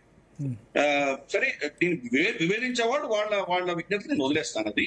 కానీ ఈ రోజు మే డేటా మనం చూసామంటే మన మీద ఇంత ఒత్తిడి తీసుకొస్తున్న డొనాల్డ్ ట్రంప్ మే నెలలో మనం 100% మనకు ఉన్నటువంటి $5.1 మిలియన్ బ్యారెల్ మనం ఏదైతే కొన్నామో, చమురు కొన్నామో, దాంట్లో 38% రష్యా నుంచి కొన్నాం. Almost 2 billion barrels per day మనం రష్యా నుంచి కొన్నాం. గత 10 నెలల్లో హైయెస్ట్ ప్రొక్యూర్మెంట్ రష్యా నుంచి తెచ్చుకున్నాం. అంటే అంత ఒత్తిడి ఉన్నా ఒత్తిడిని తట్టుకుని మనకు కావాల్సినటువంటి, మనకి ఏది హితమో, మన దేశానికి ఏది మంచిదో అది జరుగుతుంది అని మనం యాక్సెప్ట్ చేయాలి. మన మీద ఎటువంటి ఒత్తిళ్లు ఉన్నాయో మనకు తెలుసు. ఈ రోజు మనం స్వతంత్రం కాదు. గత ప్రభుత్వాలు మనకు 1960s లోనే మనకు ఎయిర్ క్రాఫ్ట్ ఉండింది, మనకు ఫైటర్ ఎయిర్ క్రాఫ్ట్ మన వాళ్ళు తయారు చేశారు. కానీ ఆ ప్రభుత్వాల విజ్ఞతకు వదిలేద్దాము, వాళ్ళు ఎందుకు దాన్ని ముందుకు తీసుకెళ్లాలో వదిలేదు. ఈ రోజు మనం రష్యా నుంచి ఇంపోర్ట్ చేసుకున్నాం MiG-21. కానీ మధ్యలో రష్యా సంబంధించి మధ్యలో ఆపేశాం కదా ట్రంప్ ఒత్తిడికి తలొగ్గి. లేదు, ఆపలేదు. ఇదే తప్పు. నేను అదే అంటున్నాను, అనాలిసిస్ తప్పు. ఎవరు రిలయన్స్ పెట్రోకెమికల్స్ కొనడం మానేసి, ఎందుకంటే రిలయన్స్ దాన్ని ప్రాసెస్ చేసి మళ్ళీ అమెరికాలో అమ్ముతుంది. సో భారత ప్రభుత్వ ఏజెన్సీస్ ఇండియన్ ఆయిల్ గానీ, HP గానీ ఇవి కొన్నాయి, BPCL గానీ ఉంటూనే ఉన్నాయి. కానీ మనకు యుద్ధం మొదలైన తర్వాత మనకు వచ్చిన ప్రాబ్లం ఏంటంటే రష్యా కూడా మనకు గతంలో $40-45 పర్ బ్యారెల్ ఇస్తున్నటువంటి రష్యా $90-95 ఇంక్రీజ్ చేశారు. కాబట్టి మనకు ప్రత్యామ్నాయం ఉన్నప్పుడు అన్ని రష్యా నుంచి కొనవలసిన ఆవశ్యకత మనకు లేదు. వెనెజువేలా ఆయిల్ మనకు నికోలస్ మడోరోని అరెస్ట్ చేసిన తర్వాత వెనెజువేలా ఆయిల్ అంతా కూడా భారతదేశానికి మళ్ళించారు అమెరికా. మనకు రష్యా గతంలో ఏ ధరకి ఇచ్చేదో ఆ ధరలో మనకి వెనెజువేలా నుంచి వస్తుంది. మరి ఎందుకు కాదనుకుంటాం, ఎందుకు వద్దంటాం మనం? కాబట్టి మన దృష్ట్యా మనం హెడ్జింగ్ చేసుకుంటాం. కాబట్టి మనకు ఉన్నటువంటి ఏవైతే ఉన్నాయో మనకు ఉన్నటువంటి పరిధిలో మనం నిర్ణయాలు తీసుకుంటున్నాము. అమెరికా ఒత్తిళ్లను తట్టుకోగలుగుతాం. అమెరికా ఒత్తిళ్లు తట్టుకోలేకపోతున్నారు. ఈ యొక్క ఆర్గ్యుమెంట్ కి ఒకటే ఒక ఉదాహరణ, డొనాల్డ్ ట్రంప్ మన మీద 50% టారిఫ్ వేసినా కానీ కూడా మనం తల ఒగ్గలేదు, తల దించలేదు. ఆఖరికి తనే దిగొచ్చి 18% వచ్చాడు. అంటే అర్థం ఏంటి? మనం తట్టుకున్నాం కదా ఆ ప్రెషర్ ని. రమారమి 7-8 నెలలు తట్టుకున్నాం. జూలై ఆగస్టు మనకు వెయిట్ వేస్తే జనవరి ఫిబ్రవరి వరకు మనం తట్టుకోవాలి. తర్వాత వాళ్ళు ఇంకా చర్చలు అంటున్నారు, మనం కూడా ఏం తగ్గట్లేదు. వాళ్ళు వస్తున్నారు, మన మీద ప్రెషర్ తీసుకొస్తున్నాడు, కానీ మనమేం తగ్గట్లేదు. కాబట్టి డీల్ చేయట్లేదు. ఇన్ఫాక్ట్ అజిత్ దోవల్ గారు వాళ్ళ మార్కో రూబియోకి స్పష్టంగా చెప్పారు, మీరు కనుక ఇటువంటి చర్యలు చేసుకుంటూ వెళ్తే మేము 3 సంవత్సరాలు ఆగుతాము, మాకేం పర్వాలేదు, మీ ప్రభుత్వం వెళ్ళిపోయేంత వరకు మేము డీల్ చెయ్యము అని చెప్పాను స్పష్టంగా. కాబట్టి అది మనం అర్థం చేసుకోవాలి. ఫస్ట్ మనం చాలా టఫ్ స్టాండే తీసుకున్నాం. ఇందాక పాపారావు గారు చెప్పారు, మరి రష్యా వ్లాడిమిర్ పుటిన్ కి చెప్పారు ఇది యుద్ధాల శకం కాదన్నారు. డొనాల్డ్ ట్రంప్ కి ఎందుకు చెప్పలేదు అని అన్నారు. డొనాల్డ్ ట్రంప్ కూడా చెప్పారు. మీరు మోదీ గారి ట్వీట్ చూడండి. డొనాల్డ్ ట్రంప్ మోదీకి ఫోన్ చేశారు. డొనాల్డ్ ట్రంప్ చాలా డెస్పరేట్ గా ప్రపంచంలో అన్ని దేశాధినేతలకు ఫోన్ చేసి ఇరాన్ యుద్ధం ఆపించే ప్రయత్నం చేశాడు. గతి లేని పరిస్థితిలో పాకిస్తాన్కి వెళ్ళింది అమెరికా. అప్పుడు ఫోన్ చేసినప్పుడు నార్మల్ గా మోదీ గారు ఏమంటారు, మై ఫ్రెండ్ డొనాల్డ్ ట్రంప్ అని రాసేవారు ట్వీట్. కానీ ఆ ట్వీట్ చూడండి, president Donald Trump called me అన్నారు. నేను ఫోన్ చేయలేదు, ఆయన ఫోన్ చేశారు. I explain to him that we should solve the problems by discussions, negotiations and diplomacy. చాలా స్పష్టంగా చెప్పారు. మనం మధ్యవర్తిత్వం చేయదలుచుకోలేదు, చెయ్యమని చెప్పాము అమెరికా. కాబట్టి ఎక్కడ కూడాను మనం ఆ పరిస్థితిలో లేము. ఒక చైనాతో మన సంబంధాలు దెబ్బతగిలిన క్షీణించినాయా, బాగుపడ్డాయా? గల్వాన్ ఘటనలో జరిగినటువంటి పరిస్థితుల నుంచి ఈ రోజు ఎక్కడున్నాం మనం? మోదీ గారు, వ్లాడిమిర్ పుటిన్, షీ జిన్పింగ్ ముగ్గురు కలిసి మనకు చైనాలో ముగ్గురు కలిసి వెళ్తున్నటువంటి ఫోటో అంతకంటే పవర్ఫుల్ ఇంకేమైనా కావాలా మీకు? ఈ రోజు వాళ్ళు కూడా తగ్గారు, మనం కూడా తగ్గాము. డైరెక్ట్ ఫ్లైట్స్ మనం రిస్టోర్ చేసుకున్నాము. కైలాష్ మానసరోవర్ యాత్ర రిస్టోర్ అయింది. అన్ని కూడా మన భూభాగం కోల్పోయాం చైనాకి అంటారు. ఎప్పుడు కోల్పోయాం? అది నెహ్రూ గారి సమయంలో. ఇప్పుడు కూడా గాల్వాన్ ఇన్సిడెంట్ తర్వాత కూడా చూపించమనండి. నేను ఈ డిఫెన్స్ రంగంలో నేను మీకు తెలుసు కదా భరత్జీ, Yeah. నేను మొత్తం ఎక్స్పర్ట్. యా, అక్కడికి వెళ్ళారు కూడా మీరు, ఆ ప్రాంతం కూడా వెళ్ళారుగా, లడాక్ కూడా వెళ్ళారు. ఆ ప్రాంతాల్లో లైన్ ఆఫ్ యాక్చువల్ కంట్రోల్ లో వెళ్ళి రుద్రాభిషేకం చేసి వచ్చినవాడు. నాకు తెలుసు గ్రౌండ్ లెవెల్ చూపించాలని. ఈ రోజు గల్వాన్ ఇన్సిడెంట్ ఎక్కడైతే జరిగిందో అక్కడ గల్వాన్ మెమోరియల్ కట్టారు. కొల్నల్ సంతోష్ బాబు గారి విగ్రహం ఉంది అక్కడ. ఏ భూభాగం చైనా కబ్జాలో ఉంది అని వీళ్ళు చెప్తున్నారో ఆ భూభాగంలో మెమోరియల్ కట్టాం మనం. 2 బ్రిడ్జ్లు వచ్చినాయి గల్వాన్ నదికి క్రాస్ చేయడానికి. మనకు కొల్నల్ సంతోష్ బాబు గారు ఈయన గస్తీ తిరిగి అక్కడ ఏం చేశారో చూడడానికి ఇన్స్పెక్షన్ వెళ్ళినప్పుడు ఆయన మీద దాడి జరిగింది. ఓకే. ఈ రోజు ఆ పరిస్థితి లేదు. మనకు ర్యాపిడ్ గా మనం వెహికల్ తీసుకువెళ్ళొచ్చు. 2 బ్రిడ్జ్లు వచ్చినాయి అక్కడ గల్వాన్ నది మీద. Okay. సో అందుకని ఏమి తెలియకుండా ఇక్కడ మనకు ఆర్మ్ చైర్ క్రికెట్ అన్నది చాలా తప్పది. సో మనకు దీనికి సంబంధించి చాలా అద్భుతాలు సృష్టించారు. డిఫెన్స్ కి సంబంధించి నేను చెప్తున్నా కదా, ఈ రోజు రమారమి గత సంవత్సరంలో మామూలుగా అంతకంటే ముందర ఉన్నటువంటి హయాంలో 10 సంవత్సరాల యూపీఏ హయాంలో మొత్తం కలిపితే 3-4 షిప్లు లాంచ్ చేశారు. గత 1 సంవత్సరంలో 35 షిప్లు లాంచ్ అయింది ఒక్క సంవత్సరం. సో అంటే నెలకి రమారమి 2 నుంచి 3 షిప్లు లాంచ్ అవుతున్నాయి. షిప్లు కావచ్చు, సబ్మరీన్స్ కావచ్చు. న్యూక్లియర్ ట్రయడ్ పెట్టుకున్నాం. ఈ రోజు హెడ్లైన్స్ లో మీరు చూసే ఉంటారు, 16 న్యూక్లియర్ బాంబ్స్ సిద్ధంగా ఉన్నాయి. ఇది మనం చెప్పట్లేదు, సిప్రి చెప్తాం. కాబట్టి మన శక్తి ఎంత దిశగా ఏ లెవెల్లో పెరిగిందో చూసాం. మన్మోహన్ సింగ్ గారికి ఆప్షన్ ఇచ్చి సర్జికల్ స్ట్రైక్ చేద్దామన్నప్పుడు ఆయన చేయలేకపోయాడు. ఎందుకు? మనకు అప్పుడంత శక్తి లేదు మనకి. ఆ ఆప్షన్ ని కనుక ఆయన ఎక్సర్సైజ్ చేసి ఉంటే కనుక చాలా ఇబ్బందులు వచ్చి ఉండేవి. కాబట్టి ఆయన దాన్ని వెనక స్టెప్ తీసుకోవాల్సి వచ్చింది. అలాగే మనకు వాజ్పేయి గారు కూడా లైన్ ఆఫ్ కంట్రోల్ దాటొద్దన్న ఆ పరిస్థితి నుంచి మన శక్తి పెంచుకున్నాం. మనం బాలకోట వెళ్ళి కొట్టడమే కాదు, ఆపరేషన్ సింధూర్ లో వాళ్ళ 11 ఎయిర్ బేసెస్ సర్వనాశనం చేయగలిగింది. శక్తి పెరిగింది మనకి. కాబట్టి ఏ దృష్టిలో చూసినా గల్వాన్ ఘటన జరిగినప్పుడు, కర్నల్ సంతోష్ రావు గారు చనిపోయినప్పుడు మన దగ్గర డ్రోన్ టెక్నాలజీ లేదు, డ్రోన్ సిస్టమ్ లేదు మన దగ్గర. ఈ రోజు పవర్ హౌస్ హైదరాబాద్ లో చిన్న పిల్లలు 25-35 ఏళ్ల పిల్లలు జెన్ జీ వాడు స్టార్ట్ చేసిన స్టార్ట్అప్ కంపెనీలే ఈ రోజు మనకు మనకు ఆపరేషన్ సింధూర్ లో కలిసి వచ్చినాయి. ఎలక్ట్రానిక్ వార్ఫేర్ కానీ, ఫస్ట్ పర్సన్ డ్రోన్స్ కానీ, స్వాన్ డ్రోన్స్ కానీ, లేదా యాంటీ డ్రోన్ టెక్నాలజీస్ కానీ, ఇవన్నీ మనం స్వచ్ఛందంగా చేసుకుంటున్నాం. బెంగళూరు, పూనా, హైదరాబాద్, చెన్నైలో తయారవుతున్నాయి ఇవన్నీ కూడా. కాబట్టి ఈ విషయం అర్థం చేసుకోవాలి. సో కొన్ని రంగాల్లో మనం చాలా పురోగతి సాధించాం. Demonetization biggest success, grand success. దాన్ని ఫెయిల్యూర్ అని చెప్పేటువంటి వాళ్ళకి ఫస్ట్ అర్థం చేసుకోవాల్సిన విషయం ఏంటంటే, ఈ రోజు ప్రపంచంలో 50%, 50% యావత్ ప్రపంచంలో 50% డిజిటల్ ట్రాన్సాక్షన్స్ భారతదేశంలో జరుగుతున్నాయి. తర్వాత ఉన్నటువంటి 30 దేశాలు కలిపితే కూడా మనకు సరి సమానంగా, even China, America, Europe, Russia, మనకు Japan, South Korea, Australia, Canada, Mexico, వీళ్ళందరినీ కలుపుకుంటే కూడా భారతీయులు చేస్తున్న డిజిటల్ ట్రాన్సాక్షన్ కి సరి సమానంగా. కాబట్టి ఎంత డిజిటైజ్ అయ్యాం. మనకు ఎలక్ట్రిఫికేషన్, ఈ రోజు అమెరికాలో ఓన్లీ 60% రైల్వేస్ ఆర్ ఎలక్ట్రిఫైడ్, భారతదేశంలో 99.5% ఎలక్ట్రిఫైడ్. సో ఏ అంశంలో తీసుకున్నా కానీ కూడా పురోగతి చెందాం. కానీ ఎప్పుడో మనం ఏదో స్వర్గంలో లేము. ఏది వర్క్ ఇన్ ప్రోగ్రెస్. చాలా చేయవలసినవి ఉన్నాయి, రిఫార్మ్స్ తీసుకురావాల్సినవి ఉన్నాయి. అగ్రికల్చర్ వెనకంజ వేశాం, అది ముందుకు తీసుకెళ్లాల్సిన ఆవశ్యకత ఉంది. అడ్మినిస్ట్రేటివ్ రిఫార్మ్స్ పెద్దగా జరగలేదు. ఇప్పటికి కూడా మనం district head chief civilian officer ని కలెక్టర్ అని పిలుస్తున్నాం. ఎప్పుడో బ్రిటిష్ వాళ్ళు ఇంతవరకు మార్పులు లేవు, మార్పులు తీసుకురావాలి. ఎలక్టోరల్ రిఫార్మ్ రావాలి. మనకు చాలా కోట్లాది మంది మన భారతీయులు విదేశాల్లో ఉన్న వాళ్ళు ఓట్లు వేయలేకపోతున్నారు, ప్రయాణం ఓటు వేయట్లేదు, బయోమెట్రిక్ లేదు. సో అవి తీసుకురావాలి. జ్యుడిషియల్ రిఫార్మ్స్ తీసుకురావాలి, పోలీస్ రిఫార్మ్స్ రావాలి. ఇంకా చాలా ఉంది వర్క్ ఇన్ ప్రోగ్రెస్. ముఖ్యంగా మన సాంస్కృతిక పరమైనటువంటి అంశాల్లో చాలా పురోగతి. మోదీ గారు బయట నుంచి తీసుకొస్తున్నటువంటి మన దొంగతనం చేసినటువంటి వస్తువులు తీసుకొచ్చినా కానీ కూడా అవన్నీ ఢిల్లీలో గోడౌన్ లో ఉంటున్నాయి. అవి మన పట్టణాల్లో, మన గ్రామాల్లో, మన ఆలయాలకో, మన మ్యూజియంస్ కో తిరిగి రావాలి. కాబట్టి ఇంకా ప్రోగ్రెస్ చేయవలసిన చాలా ఉంది. కీలకంగా అన్నిటికంటే ముఖ్యమైనది మన వీక్నెస్ ఎక్కడ ఉందంటే, మన జీడిపిలో 0.64% మాత్రమే మనం R&Dకి ఖర్చు పెడుతున్నాం, రీసెర్చ్ అండ్ డెవలప్మెంట్. మనకున్నదే $4.5 ట్రిలియన్ ఎకానమీ, దాంట్లో 0.64%. చైనా $20 ట్రిలియన్ ఎకానమీలో 2.5% ఖర్చు పెడుతున్నారు. కాబట్టి అది బిగ్గెస్ట్ వీక్నెస్.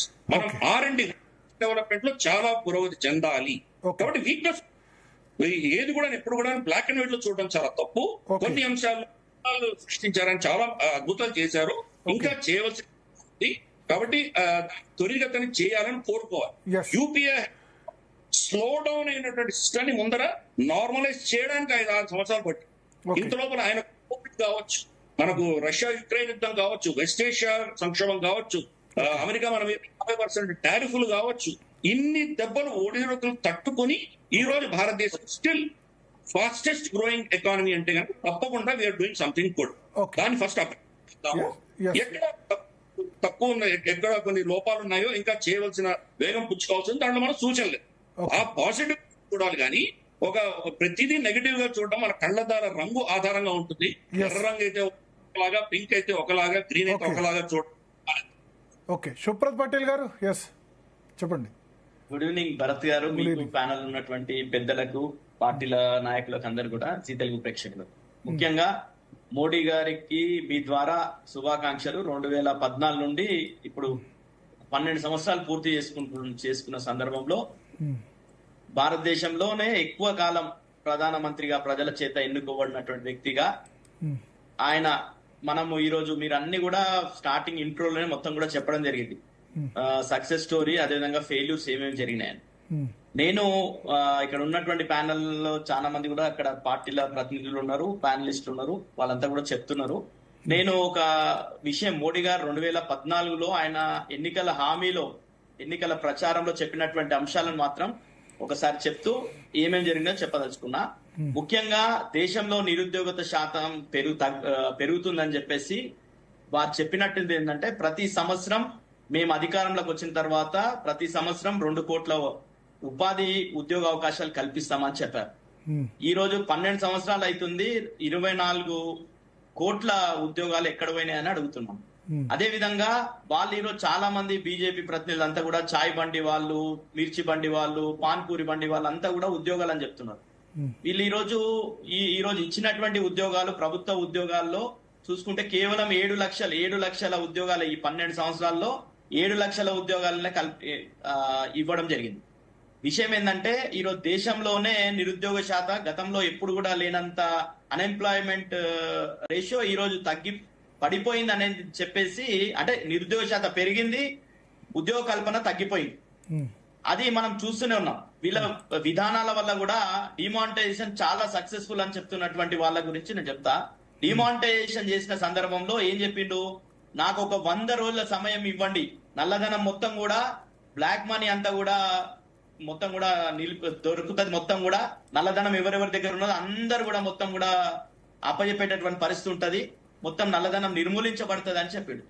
కానీ ఆ రోజు చెలామణిలో ఉన్నటువంటి నోట్లలో 99.3% బ్యాంకులలో తిరిగి జమ అయినాయి. అంటే 0.7 మాత్రమే బ్యాంకులకు రిటర్న్ గా రానటువంటి పరిస్థితి. అంటే ఈ రోజు ఏ రకంగా నల్లధనాన్ని వీళ్ళు తెచ్చిర్రు. ఇంకొకటి ఆయన చెప్పిందల్లా, స్విస్ బ్యాంక్ లో ఉన్నటువంటి నల్లధనాన్ని మొత్తం కూడా అది దేశ ప్రజలకు సంబంధించింది, మేము మొత్తం కూడా ప్రజలకే చేరవేస్తా అని చెప్పిండు. అది చేరవేస్తే ప్రతి ఒక్క భారతదేశ పౌరునికి 15 లక్షల రూపాయలు వస్తాయని చెప్పిండు. అది చెప్పినాక వీళ్ళంతా కూడా జన్ధన్ ఖాతాలు తెరిస్తే ప్రజలందరూ కూడా నిజంగానే మోడీ ఖాతాలు తెరిపిస్తున్నాడు, రేపు అందరు కూడా 15 లక్షలు పడతాయి అనుకున్నారు. కానీ ₹1 అన్న స్విస్ బ్యాంక్ నుండి ₹1 తీసుకురావడం జరిగిందా ఇప్పటి వరకు? ఎవరి ఖాతాలన్నా 15 లక్షల రూపాయలు ఇవ్వడం జరిగిందా? ఇదొక విషయం. అయితే ఈ రోజు వీళ్ళు చేసినటువంటిదల్లా ఏంటంటే, మేక్ ఇన్ ఇండియా అని చాలా గొప్పలు చెప్పారు. మేక్ ఇన్ ఇండియా, మనము ఉత్పత్తుల విషయం చూసుకుంటే గతంలో 2014 వరకు జీడిపి కాంట్రిబ్యూషన్ 16.5% ఉత్పత్తుల ద్వారా ఉండే, మ్యానుఫ్యాక్చరింగ్ నుండి 16.5% ఉండే. కానీ ఈ రోజు చూసుకుంటే 14.5%, అంటే 2% పడిపోయింది. అంటే ఎక్కడ మేక్ ఇన్ ఇండియా నడుస్తుంది అనేది మోడీ గారు సమాధానం చెప్పాలి. అదే విధంగా ఈరోజు ముఖ్యంగా చాలా సందర్భాల్లో మోడీ గారు గతంలో ఆయన గుజరాత్ ముఖ్యమంత్రిగా ఉన్నప్పుడు చాలా గొప్పగా చెప్పినటువంటిది ఏంటంటే, ఎందుకు పక్క రాష్ట్రాల రూపాయల కరెన్సీలు పడిపోతలేవు, నేపాల్ కరెన్సీ ఎందుకు పడిపోతలేదు, బంగ్లాదేశ్ కరెన్సీ ఎందుకు పడిపోతలేదు, మన కరెన్సీ ఎందుకు పడిపోతుంది, ఇది మొత్తం కూడా ఇది మా చేతకు వస్తే మొత్తం కూడా దాన్ని స్థిరంగా చేస్తామని చెప్పిండు. ఆ రోజు ఆయన మోడీ గారు 2014లో ఆయన వచ్చిన సందర్భంలో 68 నుండి 70 రూపాయల ఆ ప్రాంతంలో ఉన్నటువంటి డాలర్ రేట్ 58 నుండి 58 రూపాయలు ఉన్నటువంటి డాలర్ రేటు మొత్తం కూడా పడిపోయి ఘోరంగా ఈరోజు 96.95 పైసలకు అంటే 65% పడిపోయింది. 65% రూపాయి రేట్ పడిపోయినటువంటి పరిస్థితి. ఓకే. ఈ రోజు ప్రతి అంశంలో మీరు చూసుకుంటే ఏ సూచిక చూసుకున్నా ప్రజాస్వామ్య డెమోక్రసీ సూచిక చూసుకుంటే 46% పడిపోయినాం. హెల్త్ ఇండెక్స్ చూసుకుంటే గతంలో 114 ఉంటే 143 స్థానానికి పడిపోయింది. హ్యాపీనెస్ ఇండెక్స్ చూసుకుంటే 116% పడిపోయింది. ప్రెస్ ఫ్రీడమ్, ముఖ్యంగా ప్రెస్ ఫ్రీడమ్ విషయంలో చూస్తే ప్రెస్ విషయానికి ఎక్కువైందబ్బా ఫ్రీడమ్, ప్రెస్ ఫ్రీడమ్. నేను జర్నలిస్ట్ గా చెప్తున్నా, చాలా ఎక్కువై ఎవరు పడితే వాళ్ళు బ్లాక్ మెయిల్, బెదిరించడాలు, తిట్టడాలు, ఏమంటారు జర్నలిజం అంటే తిట్టుడు అయిపోయిందండి. నేను జర్నలిస్ట్ గా చెప్తున్నా, ఎక్కువైపోయింది ప్రెస్ ఫ్రీడమ్. అది ఎవడో నార్వే బాగుంది అన్నాడు కానీ మీరే ప్రెస్ ఫ్రీడమ్ ఎక్కువ, మీరే దాడులు చేశారు, మీరే 2-3 స్టూడియోల మీద దాడులు చేశారు. ఎక్కువైపోయింది ప్రెస్ ఫ్రీడమ్ అని భరత్ గారు మీరే 2-3 ఛానల్స్ మీద దాడులు చేశారంటారా? మీరే మాట్లాడతలేం సార్. నేను అనేది మీరే 2-3 ఛానల్స్ మీద దాడులు చేశారంటే ఎక్కువైందని చెప్పి. మోడీ గారు ప్రెస్ కి సంబంధించి ఇప్పటి వరకు ఒక క్వశ్చన్ అడ్రస్ చేయలేదు సార్. ఇలాంటి జర్నలిస్టుల క్వశ్చన్లకు సమాధానం లేదు సార్ మోడీ గారికి. ఎందుకంటే పెట్రోల్ ధరలు క్రూడ్ ఆయిల్ ధరలతో కంపేర్ చేస్తూ పెంచుతూ పోతున్నారు. ఇప్పుడు గతంలో 2014లో క్రూడ్ ఆయిల్ ధర $1000 ఉండే. తర్వాత 2015, 16, 17 మొత్తం కూడా మొన్నటి వరకు 50 నుండి 70, అంటే లీస్ట్ గా $27 కూడా పడిపోయింది క్రూడ్ ఆయిల్ ధర బ్యారెల్. కానీ ఎప్పుడు కూడా పెట్రోల్ ధరలు తగ్గించలేరు. ఈ రోజు పెరుగుతున్న క్రూడ్ ఆయిల్ ధరలకు అనుగుణంగా మేము పెంచుతామంటే ప్రజలను ఈ రోజు ఏ రకంగా 2014లో పెట్రోల్ 78 రూపాయలు ఉండే, ఈ రోజు 115 రూపాయలు. అదే విధంగా డీజిల్ 55 రూపాయలు ఉండే, ఈ రోజు 104 రూపాయలు. Gas cylinder, domestic gas cylinder 414 రూపాయలు ఉంటే ఈ రోజు 965 రూపాయలు అయింది. అదే విధంగా కమర్షియల్ గ్యాస్ సిలిండర్ అయితే హోటళ్లు, చిన్న హోటళ్లు బంద్ చేసుకునే పరిస్థితి. 1692 నుండి 33,315 రూపాయలకు పెరిగిందండి. ఈ రోజు సామాన్యుని మీద మొత్తం కూడా భారం మోపే విధంగా మోడీ గారి పల్పన ఉంది. అదే విధంగా ముఖ్యంగా దేశంలో పెద్ద చర్చ జరుగుతున్నదల్లా పేపర్ లీకేజ్ల విషయంలో. పేపర్ లీకేజ్ల విషయంలో నీట్ అత్యంత ప్రజలందరూ కూడా, పిల్లలు మొత్తం కూడా ఎవరన్నా మెడిసిన్ కోవాలనుకున్న వాళ్ళంతా కూడా ప్రిపేర్ అయ్యి 22 లక్షల మంది మొన్న నీట్ ఎగ్జామ్ రాస్తే లీక్ అయ్యి రద్దయింది. అదే విధంగా జేఈ మెయిన్స్ రద్దయింది. ఇట్లా పేపర్ లీకేజ్లలో ఘోరంగా విఫలమైనటువంటి వాళ్లకు యువత అంతా కూడా నడుము బిగించి మొన్ననే జంతర్ మంతర్ లో ధర్నా చేశారు. చరణ్ కౌశిక్ గారు, గెస్ట్లు ఎక్కువ మంది ఉన్నారు. కొంచెం ఒక్క నిమిషం నేను కన్క్లూడ్ చేస్తాను భరత్ గారు, నేను కన్క్లూడ్ చేస్తాను. విద్యార్థుల విషయం చెప్పి కన్క్లూడ్ నేను చెప్పాను ఆల్రెడీ. నేను చెప్పే కొత్త పాయింట్ చెప్పండి. నేను ఆల్రెడీ నీటు సిబిఎస్ఈ విషయంలో ఆన్ స్క్రీన్ మార్కింగ్ అని పెట్టేసి 17 లక్షల మంది సిబిఎస్ఈ ఎగ్జామ్ రాస్తే వాళ్ళకి మొత్తం కూడా ఒకరి పేపర్లు ఒకరికి చేసి మొత్తం ఘోరంగా విఫలం అయిపోతే పిల్లలంతా కూడా ఇబ్బందులు పడిపోయినటువంటి పరిస్థితి. అంటే 22 లక్షల మంది నీట్ లో, 17 లక్షల మంది సిబిఎస్ లో, ఇంతమంది విద్యార్థుల జీవితాలతో చెడగాటం ఆడుతున్నటువంటి ధర్మేంద్ర ప్రధాన్ గారిని రాజీనామా చేయాలని జంతర్ మంతర్ లో పెద్ద ఎత్తున యువత నడుమించి దేశవ్యాప్తంగా మొత్తం కూడా కోరుకుంటే ఇప్పటి వరకు జవాబుదారితనం లేదు. అదే విధంగా ఈ రోజు మొత్తం కూడా ఎవరికి చేస్తున్నారండి? ఎవరికి పరివారం లేదని గొప్పగా చెప్తున్నటువంటి వాళ్ళకి నేను ఒకటి చెప్తున్నా, అదాని పరివారం. ఓకే చరణ్ కౌశిక్ గారు, ఓకే మీ పాయింట్ మీ అర్థమైంది కూడా ఆదానికి అప్ప చెప్తున్నాడు. మీ పాయింట్ అర్థమైంది. ఓకే చరణ్ కౌశిక్ గారు, ఎయిర్పోర్ట్స్ కావచ్చు, సీ పోర్ట్స్ కావచ్చు, మొత్తం అన్ని సోలార్ పవర్. ఇంకా ప్రకాష్ రెడ్డి గారు, చరణ్ కౌశిక్ గారు మాట్లాడాలి. ఆదాని గారి ఆదాయాన్ని ఒక్కటే ఆదాయాన్ని రెట్టింపు చేసే పరిస్థితిలో ఈ రోజు దేశంలో ఆదాని గారి ఆదాయమే పెరుగుతున్నది. సామాన్య ప్రజలది, రైతుల ఆదాయం పెరుగుతలే. రైతుల ఆదాయాన్ని డబల్ చేస్తాడు మోడీ గారు. ఇక్కడ కూడా రైతుల ఆదాయం పెరగలేదు. చరణ్ కౌశిక్ గారు ఈ పరిస్థితి ఉన్నది. చరణ్ కౌశిక్ గారు చెప్పండి. ఇవన్నీ కూడా సమాధానం చెప్పాలి ఒక ప్రెస్ కాన్ఫరెన్స్. నరేంద్ర మోడీ గారు ప్రధానమంత్రి అయిన తర్వాత ఈడీ కేసెస్ 2004 నుంచి 2014 వరకు మొత్తం 112 దాడులు మాత్రం జరిగితే 2014 నుంచి 24 వరకు దాదాపు 86 రేట్లు పెరిగిన మాట వాస్తవం. అంటే 7,264 ఈడీ కేసులు అయినాయి. మరి ఏమైనా చర్యలు తీసుకున్నారంటే చర్యలు శూన్యం. 0.2% మాత్రమే చర్యలు తీసుకున్నారు. అదే కాకుండా ఆస్తుల జప్తు ఏమైనా జరిగిందంటే నామమాత్రంగా జరిగినటువంటి పరిస్థితి.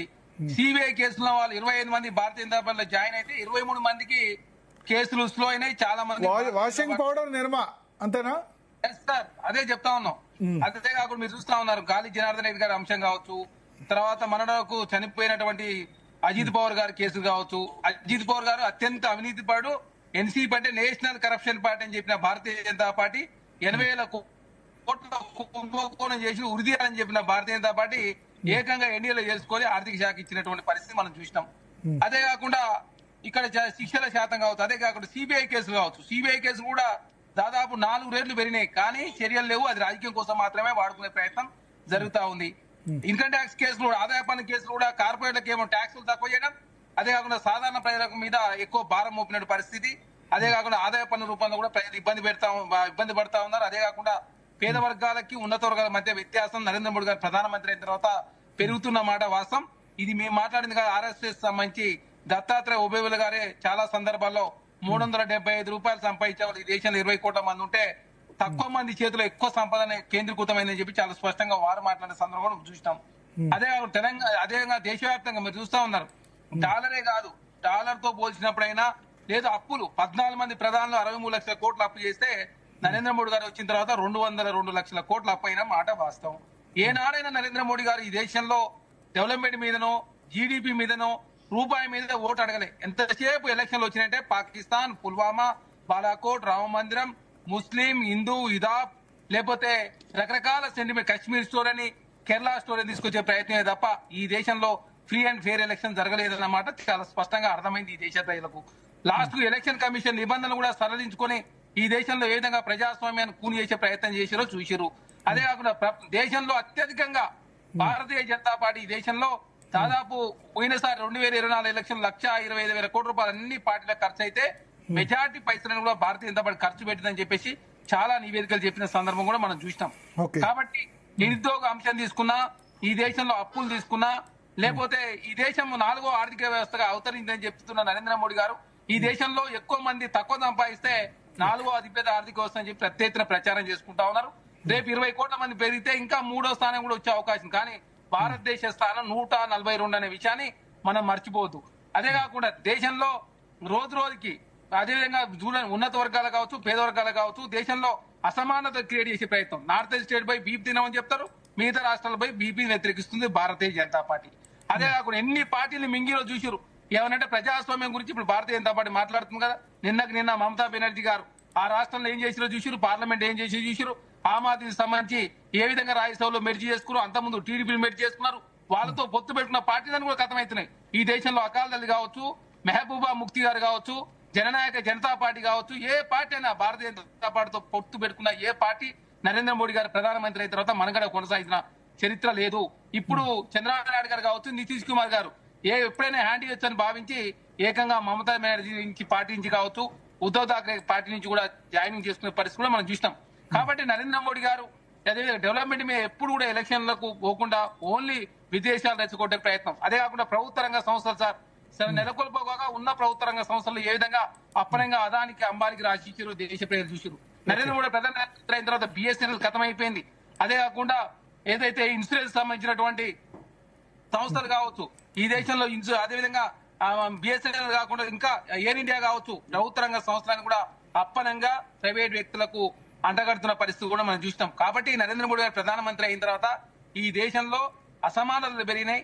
అదే కాకుండా దేశంలో రకరకాల విదేశాలు రెచ్చగొట్టే ప్రయత్నం కూడా జరుగుతా ఉంది. కాబట్టి నరేంద్ర మోడీ గారు ప్రధానమంత్రి కాకముందు ఈ దేశంలో అదేవిధంగా గుజరాత్ ముఖ్యమంత్రిగా ఉన్నప్పుడు 42% కాదు 50% రాష్ట్రాలకు వాటాయి అని చెప్పి తనే మాట్లాడి వచ్చిన తర్వాత ఏ విధంగా రాష్ట్రాలకు పూర్తి స్థాయిగా నిధులు ఇవ్వకుండా 41% ఒప్పందాన్ని ఉల్లంఘించిన పరిస్థితి కూడా మనం చూసినాం. కాబట్టి ఏ విధంగా చూసుకున్నా నరేంద్ర మోడీ గారు ఈ దేశంలో అసమానత క్రియేట్ చేసే ప్రయత్నం చేసిండు. అదే కాకుండా 2014లో 2G స్పెక్ట్రమ్ పూజగా చూపించే అధికారులకు వచ్చిండు. 2019కు వస్తా బాలాకోట్, పుల్వామా పూజగా చూపించే అధికారులకు వచ్చిండు. 3వసారి రామ మందిరం పేరు ఎలక్షన్ పోయిండు. అదే కాకుండా 62 స్థానాలు తగ్గిన పరిస్థితి.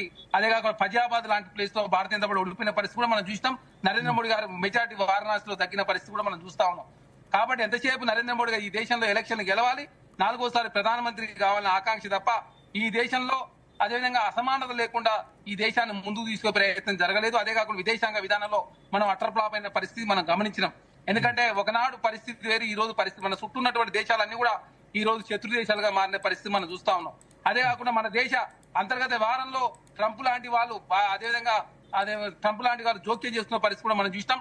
ట్రంప్ వ్యక్తిని గుజరాత్ తీసుకొచ్చి రెండోసారి అధ్యక్షుడు చేయాలని ప్రచారం చేసిన పరిస్థితి కూడా మనం చూసినాం.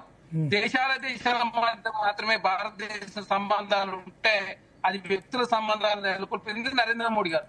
కాబట్టి ఇట్లా చెప్పుకుంటే పోతే విదేశాంగ విధానం కావచ్చు, ఈ దేశంలో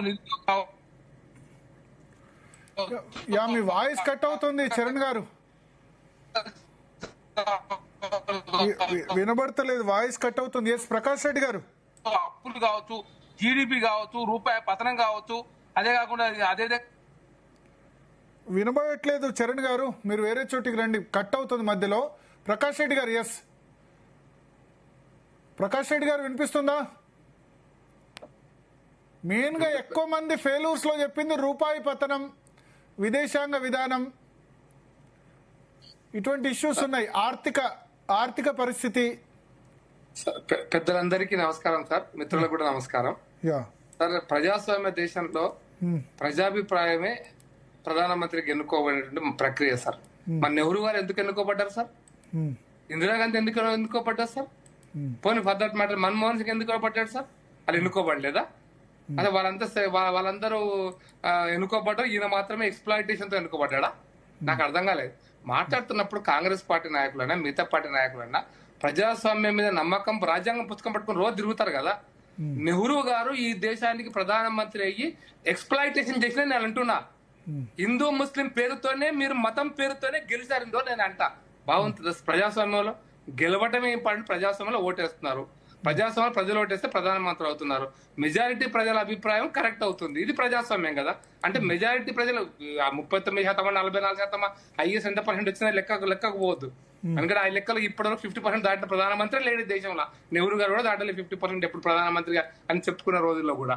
మరి రాజీవ్ గాంధీ, ఇందిరాగాంధీ హత్య తర్వాత మీరు దేశాన్ని ఏ రకంగా మీరు రాజీవ్ గాంధీ గెలిచడం లెక్క చూద్దామా? మరిగా మీరు నరేంద్ర మోడీ మీద విమర్శించేటప్పుడు ఆ విమర్శలకు సద్విమర్శ ఉండాలని కోరుకోవాలి. కానీ దిగజారిన కాంగ్రెస్ పార్టీ, దిగజారిన టీఆర్ఎస్ పార్టీ ప్రతిపక్ష నాయకుల మాటలు ప్రజలకు తప్పుదోవ పట్టిస్తున్నాయని చెప్పదలుచుకున్నాను సార్ నేను చాలా స్పష్టంగా. దిగజారిన మాటలు అవి తప్ప ప్రజాస్వామ్యాన్ని గౌరవించే మాటలు కాదు. నేను రివర్స్ రియాక్ట్ చేస్తున్నా. మీరు చెప్పిన దానికి సమాధానం చెప్పే ముందు చెప్తా. మరి మీరేం పని చేస్తున్నారండి? మేము ఎక్స్ప్లాయిట్ చేసినాం, పుల్వామానో ఇంకోటి చేసినాం. మీరు ప్రజలకు చెప్పొచ్చు కదా. మీ అభిప్రాయం ప్రజలు అంగీకరిస్తే ఓకే కదా, మరి తప్పేముంది? ఇప్పుడు తెలంగాణలో టీఆర్ఎస్ ప్రభుత్వం తప్పని, కాంగ్రెస్ ప్రభుత్వం కరెక్ట్, ప్రజలు అంగీకరించారు, అయిపోయింది కదా. అట్లాగే దేశం కూడా మీరు చెప్పండి, వద్దని ఎవడన్నాడు? మీరు ఎక్స్ప్లాయిట్ చేస్తున్నారంటే నేను కూడా అంటున్నా, మీరు ముస్లిం సంతుష్టీకరణ కోసమే నెహ్రూ గారు గెలిచారంటున్నా. ముస్లింల సంతుష్టీకరణ పేరు మీద నెహ్రూ గారు గెలిచారంటున్నా. కాబట్టి నెహ్రూ గారు కూడా తప్పే. మరి నెహ్రూ లేదు కదా అప్పుడు ముస్లిం సంతుష్టీకరణ. నెహ్రూ ఏం చేశారు? ఏం చేయలే కదా. నెహ్రూ లియాఖత్ అలీ ఒప్పందం అనేటువంటిది దేశపులో ఎన్నుకోబడని ప్రధానమంత్రి చేసిన దేశద్రోహపు కేసు. అది నెహ్రూ గారు చేసింది. నెహ్రూ లియాఖత్ అలీ ఒప్పందాన్ని ఎవరు చేసినాడు సార్? నెహ్రూ చేసినాడు. అది ఎవరి కోసం? పాకిస్తాన్ కోసం చేశాడా? సరే, అంటే ఇప్పుడు నేనేమంటా అంటే ఇప్పుడు నెహ్రూ గురించి మాట్లాడడం కంటే 12 సంవత్సరాల్లో మీ అచీవ్మెంట్స్ ఏంది అది చెప్పండి. మీ ఫెయిల్యూర్స్ ఏవైతే చెప్పారో చెప్పండి. ఎందుకంటే ఇప్పుడు కాంగ్రెస్ లేకపోతే కమ్యూనిస్టులు ఏమైనా మాట్లాడితే నెహ్రూ అని అంటారు తప్ప నెహ్రూ దగ్గర పోతాను సార్. నేనేమంటున్నా అంటే ఎన్నుకోబడడం అనేటువంటిది, ఎన్నుకోబడ్డ అన్ఇంటరప్టెడ్, ఎక్కడ కూడా బ్రేక్ లేకుండా ఎన్నుకోబడ్డ ప్రధానమంత్రి ఈరోజు చర్చ సార్. ప్రధానమంత్రి ఎన్నుకోబడ్డ ప్రధానమంత్రి అయినప్పుడు మీరు అది చెప్పి ఎన్నుకున్నారు, ఇది చెప్పి ఎన్నుకున్నారని ఆరోపణ చేయడం అనేటువంటిది అది అసందర్భం, అది అపరిపక్వమైన ఆరోపణ. అది ప్రజాస్వామ్యానికి రాజ్యాంగంలో కూడా కరెక్ట్ కాదని చెప్పదలుచుకున్నాను సార్. నెంబర్ 1 అచీవ్మెంట్స్ అంటారు. నేను మళ్ళీ ఒక అచీవ్మెంట్ చెప్తాను సార్. చాలా పెద్దలు చాలా మంది చెప్పారు, అంటే రూపీ డివాల్యూ అవుతుంది అనేటువంటిది ప్రధానమైన సమస్య. మీరు చెప్తున్నారు అందరు కూడా అదే కదా. నేనేమంటున్నా అంటే రూపీ డివాల్యూ అవుతుందా, భారతదేశంలో స్వదేశీ పెరుగుతుందా అంటే వాళ్ళన్నారు మేక్ ఇన్ ఇండియా పెరగలేదని. సార్ మేక్ ఇన్ ఇండియా పెరగడానికి చాలా అది ఎకనామిక్ డిస్కషన్ చాలా దూరం పోదాం. కానీ ఈరోజు భారతదేశము ఎంత అమెరికాకి ఎక్స్పోర్ట్ చేస్తుంది, ఎంత అమెరికా నుంచి దిగుమతి చేసుకుంటుంది, అట్లాగే రష్యా నుంచి ఏం ఎగుమతి చేస్తుంది, మన డైరెక్ట్ గా మన ఫారిన్ రిజర్వ్స్ ఎంత ఉన్నాయి డైరెక్ట్ సూటి ప్రశ్న. ఫారిన్ రిజర్వ్స్ ఎంత ఉన్నాయి, ఎంత మనం ఈ రోజున ఎకానమీని స్ట్రెంథెన్ చేసుకోగలిగినాం, ఇవన్నిటిని కూడా పారామీటర్స్, ఇవన్నీ కూడా కొలమానాలు అవుతాయి సార్. ఒకదానికోటి సంబంధాలు ఉన్నటువంటి అంశాలు, ఆర్థిక అంశాలు పేద ప్రజల మీద బాగా పెరిగిపోతున్నట్టు ప్రజలు స్పందించారా సార్? ఇందిరాగాంధీ ఎందుకు ఓడగొట్టారు? ప్రజలు స్పందించి ఓడగొట్టారు కదా. పోనీ ఆ రకంగా చాలా ప్రభుత్వాలు ఓడగొట్టిన సందర్భాలు కూడా ఉన్నాయి కదా. ఎందుకు రాజీవ్ గాంధీ ఎందుకు ఓడగొట్టారు? నేను ఈ ప్రశ్న అక్కడికి వస్తాను. రాజీవ్ గాంధీ కాలంలో మీరు భారతదేశం యొక్క ఆర్థిక వ్యవస్థ అద్భుతంగా ఉందనుకుంటే మరి 16 నెలలో 20 నెలల్లో చంద్రశేఖర్ విపి సింగ్ కాలం మొత్తం పడిపోయిందంటవా? నేనేమంటున్నా, ఆరోపిస్తున్న రాజీవ్ గాంధీ యొక్క ఆర్థిక విధానాల కారణంగానే దేశం సర్వనాశనం అయితే దాన్ని చంద్రశేఖర్ పేరు మీద బంగారం కుదబెట్టారని చెప్పి ఆ సాకు చూపించి లిబరలైజేషన్ గ్లోబలైజేషన్ పేరు మీద దేశాన్ని మరొకసారి మన్మోహన్ సింగ్ కాలంలో తాకట్టు పెట్టేశారు. ఇది కూడా రాజకీయ ఆస్తి దాని పేరు మూలంగానే పెరిగింది కదా. అందుకోసమనే నేనేమంటున్నా, బీజేపీ ఇప్పుడున్నట్టు నరేంద్ర మోడీ ప్రభుత్వం తీసుకుంటున్న నిర్ణయాలన్నీ కూడా ప్రజల సంక్షేమాన్ని అభివృద్ధిని తీసుకొని పోతున్నాయి కాబట్టి, ప్రజాభిప్రాయానికి అనుగుణంగా పోతున్నాయి కాబట్టి ప్రజలు ప్రజాస్వామ్యయుతంగా బాగా కొట్టేస్తున్నారు. పోనీ మీకు పార్లమెంట్ ఎలక్షన్స్ తగ్గినాయి అన్నారు, అదే పార్లమెంట్ లో మహారాష్ట్ర ప్రజలు కూడా ఓటేశారు కదా. తర్వాత కూడా అదే పార్లమెంట్ ఎన్నికల తర్వాత హర్యానా ఓటేశారు కదా, అదే పార్లమెంట్ ఎన్నికల తర్వాత బెంగాల్ కూడా ఓటేశారు కదా, అదే పార్లమెంట్ ఎన్నికల అస్సాం ఓటేశారు కదా. అంటే ప్రజలు తప్పని మీరు అంటారా? ప్రజాస్వామ్యాలు ప్రజలు తప్పని మీరు ఆరోపించదలుచుకున్నారా? ఇది నా మొదటి ప్రశ్న. ఎవరి పార్టీకి కాబట్టి మీరు అందరు పెద్దలందరూ కూడా మాట్లాడారు. ప్రజలు ఎప్పుడు ఆమోదిస్తారంటే సార్, ఆర్థిక వ్యవస్థ బలంగా ఉన్నప్పుడు. మరొక ప్రధాన విమర్శ అంబానీ అదానీ. నేను వస్తాను సార్. ఆర్థిక వ్యవస్థ బలంగా ఉన్నప్పుడు, ప్రజల యొక్క ఆకాంక్షలు నెరవేరుతున్నప్పుడు, ప్రజలు ఆశించిన మేరకు ప్రభుత్వం కొనసాగుతున్నప్పుడే ప్రజలు ఓటేస్తారు. ఇది ప్రజాస్వామ్యంలో జరుగుతున్నటువంటి ప్రక్రియ. మరి ఈ ప్రజాస్వామ్యం అన్ని బాగుంటేనే కదా ప్రజలు ఓటేసేది. బాగాలేకుంటే ప్రజలు ఎందుకు ఓటేస్తారు? ఏరు కదా. ఇదైతే సాధారణమైన విషయం కదా ప్రజాస్వామ్యంలో. కాబట్టి ప్రజలు ఏం కోరుకుంటున్నారో మేము అది చేస్తున్నాం సార్. ప్రజలు ఒకవేళ బెంగాల్లో విదేశస్తులను ఎలగొట్టాలనే కోరికనే కనుక ప్రజల ఎక్స్ప్రెస్ చేసి మాకు ఓటేస్తే అది ప్రజాస్వామ్యంలో మీరు గౌరవించాలి. ఆ అంశాన్ని కూడా మీరు గౌరవించాలి. ప్రజాస్వామ్యాన్ని గౌరవించే వాళ్ళు రాజ్యాంగాన్ని గౌరవించాలి, దీన్ని కూడా గౌరవించాలి. లేదు నిత్యావసర వస్తువుల ధరలు పెరిగినాయి, సాధారణ ప్రజల యొక్క ధరలు కష్టాలు ఉన్నారనుకుంటే, కష్టాలున్న ప్రజలు మాకు ఓటేయారు కదా. బీజేపీ ఓటేరు కదా కష్టాలున్న ప్రజలు. మరి ఓటేశారంటే దాని అర్థం ప్రజాస్వామ్యంలో ప్రజలు సంతోషంగా ఉంటేనే ఓటేస్తారు సార్. ప్రజలు సంతోషంగా లేకుంటే ఏ పార్టీకైనా ఓటేయరు. ఇది ప్రజాస్వామ్యం జరుగుతుంది. కాబట్టి అన్ని రంగాలలో, నేను చాలా మంది పెద్దలు చెప్పారు కానీ అన్ని రంగాలలో ప్రభుత్వం సఫలమైంది కాబట్టి మళ్ళీ గెలిపిస్తున్నారు. అయితే మొదటి నుంచి పెద్దలు పుల్లారావు దగ్గర గారు చెప్పారు, డిమానిటైజేషన్ ఫెయిల్యూర్ అన్నారు. నేను డిమానిటైజేషన్ ఫెయిల్యూరా సక్సెస్ అనే దానికి మనం కాదు సార్, మనం అంటే దాన్ని డిజిటల్ ట్రాన్సాక్షన్ కోసం మన ఒకటే కాదు. డిమానిటైజేషన్ ఫెయిల్యూరా సక్సెస్ అని ఒక పాయింట్ చెప్పదలుచుకుంటే, దేశంలో ఉన్నటువంటి ప్రతి రూపీ బ్యాంక్ దగ్గరకు వచ్చింది. మొదలు అది అర్థం చేసుకోవాలి. ప్రతి పైసా కూడా బ్యాంక్ దగ్గరకు వచ్చింది. నీ కరెన్సీ ఎంత ఉందో బయటపడింది, నీ వ్యవస్థ ఎట్లుందో బయటపడింది. నెల రోజుల పాటు మాత్రమే జరిగింది ఎంత ప్రక్రియ. ఆ తర్వాత జరిగిన పరిణామం ఏంటి సార్? దేశంలో పారిశ్రామిక రంగం యొక్క అదేమంటారు దాని ఇది తగ్గింది అంటున్నారు. నేను మళ్ళీ స్పష్టంగా చెప్తున్నా సార్. వ్యవసాయ రంగంలో కూడా పెద్దలు ఒకరు చెప్పారు, వ్యవసాయ రంగంలో కూడా కొంత ఒడిదొడుకులు ఉన్నాయని. సార్ నేను ఒక మాట చెప్తున్నా సార్.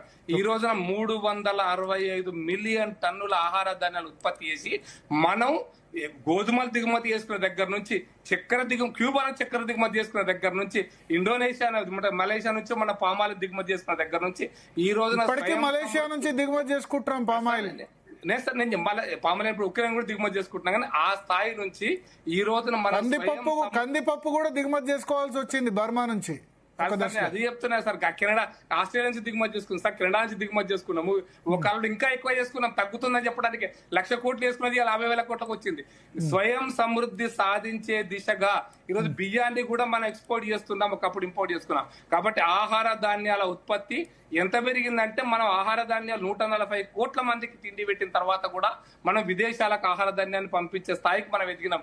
ఇది మన యొక్క అచీవ్మెంట్ వ్యవసాయ రంగంలో కూడా సార్. నేను మా అటల్ బిహారీ వాజ్పేయి గారు చెప్తున్నప్పుడు జనాభాలో ఆ రోజు ఒక వ్యవసాయ శాఖ మంత్రి పార్లమెంట్ లో చెప్పాడు, ఆ రోజు మన యొక్క ప్రొడక్షన్ 220 మిలియన్ టన్నులు, ఈ రోజు 365 మిలియన్ టన్నులకు చేరినాం.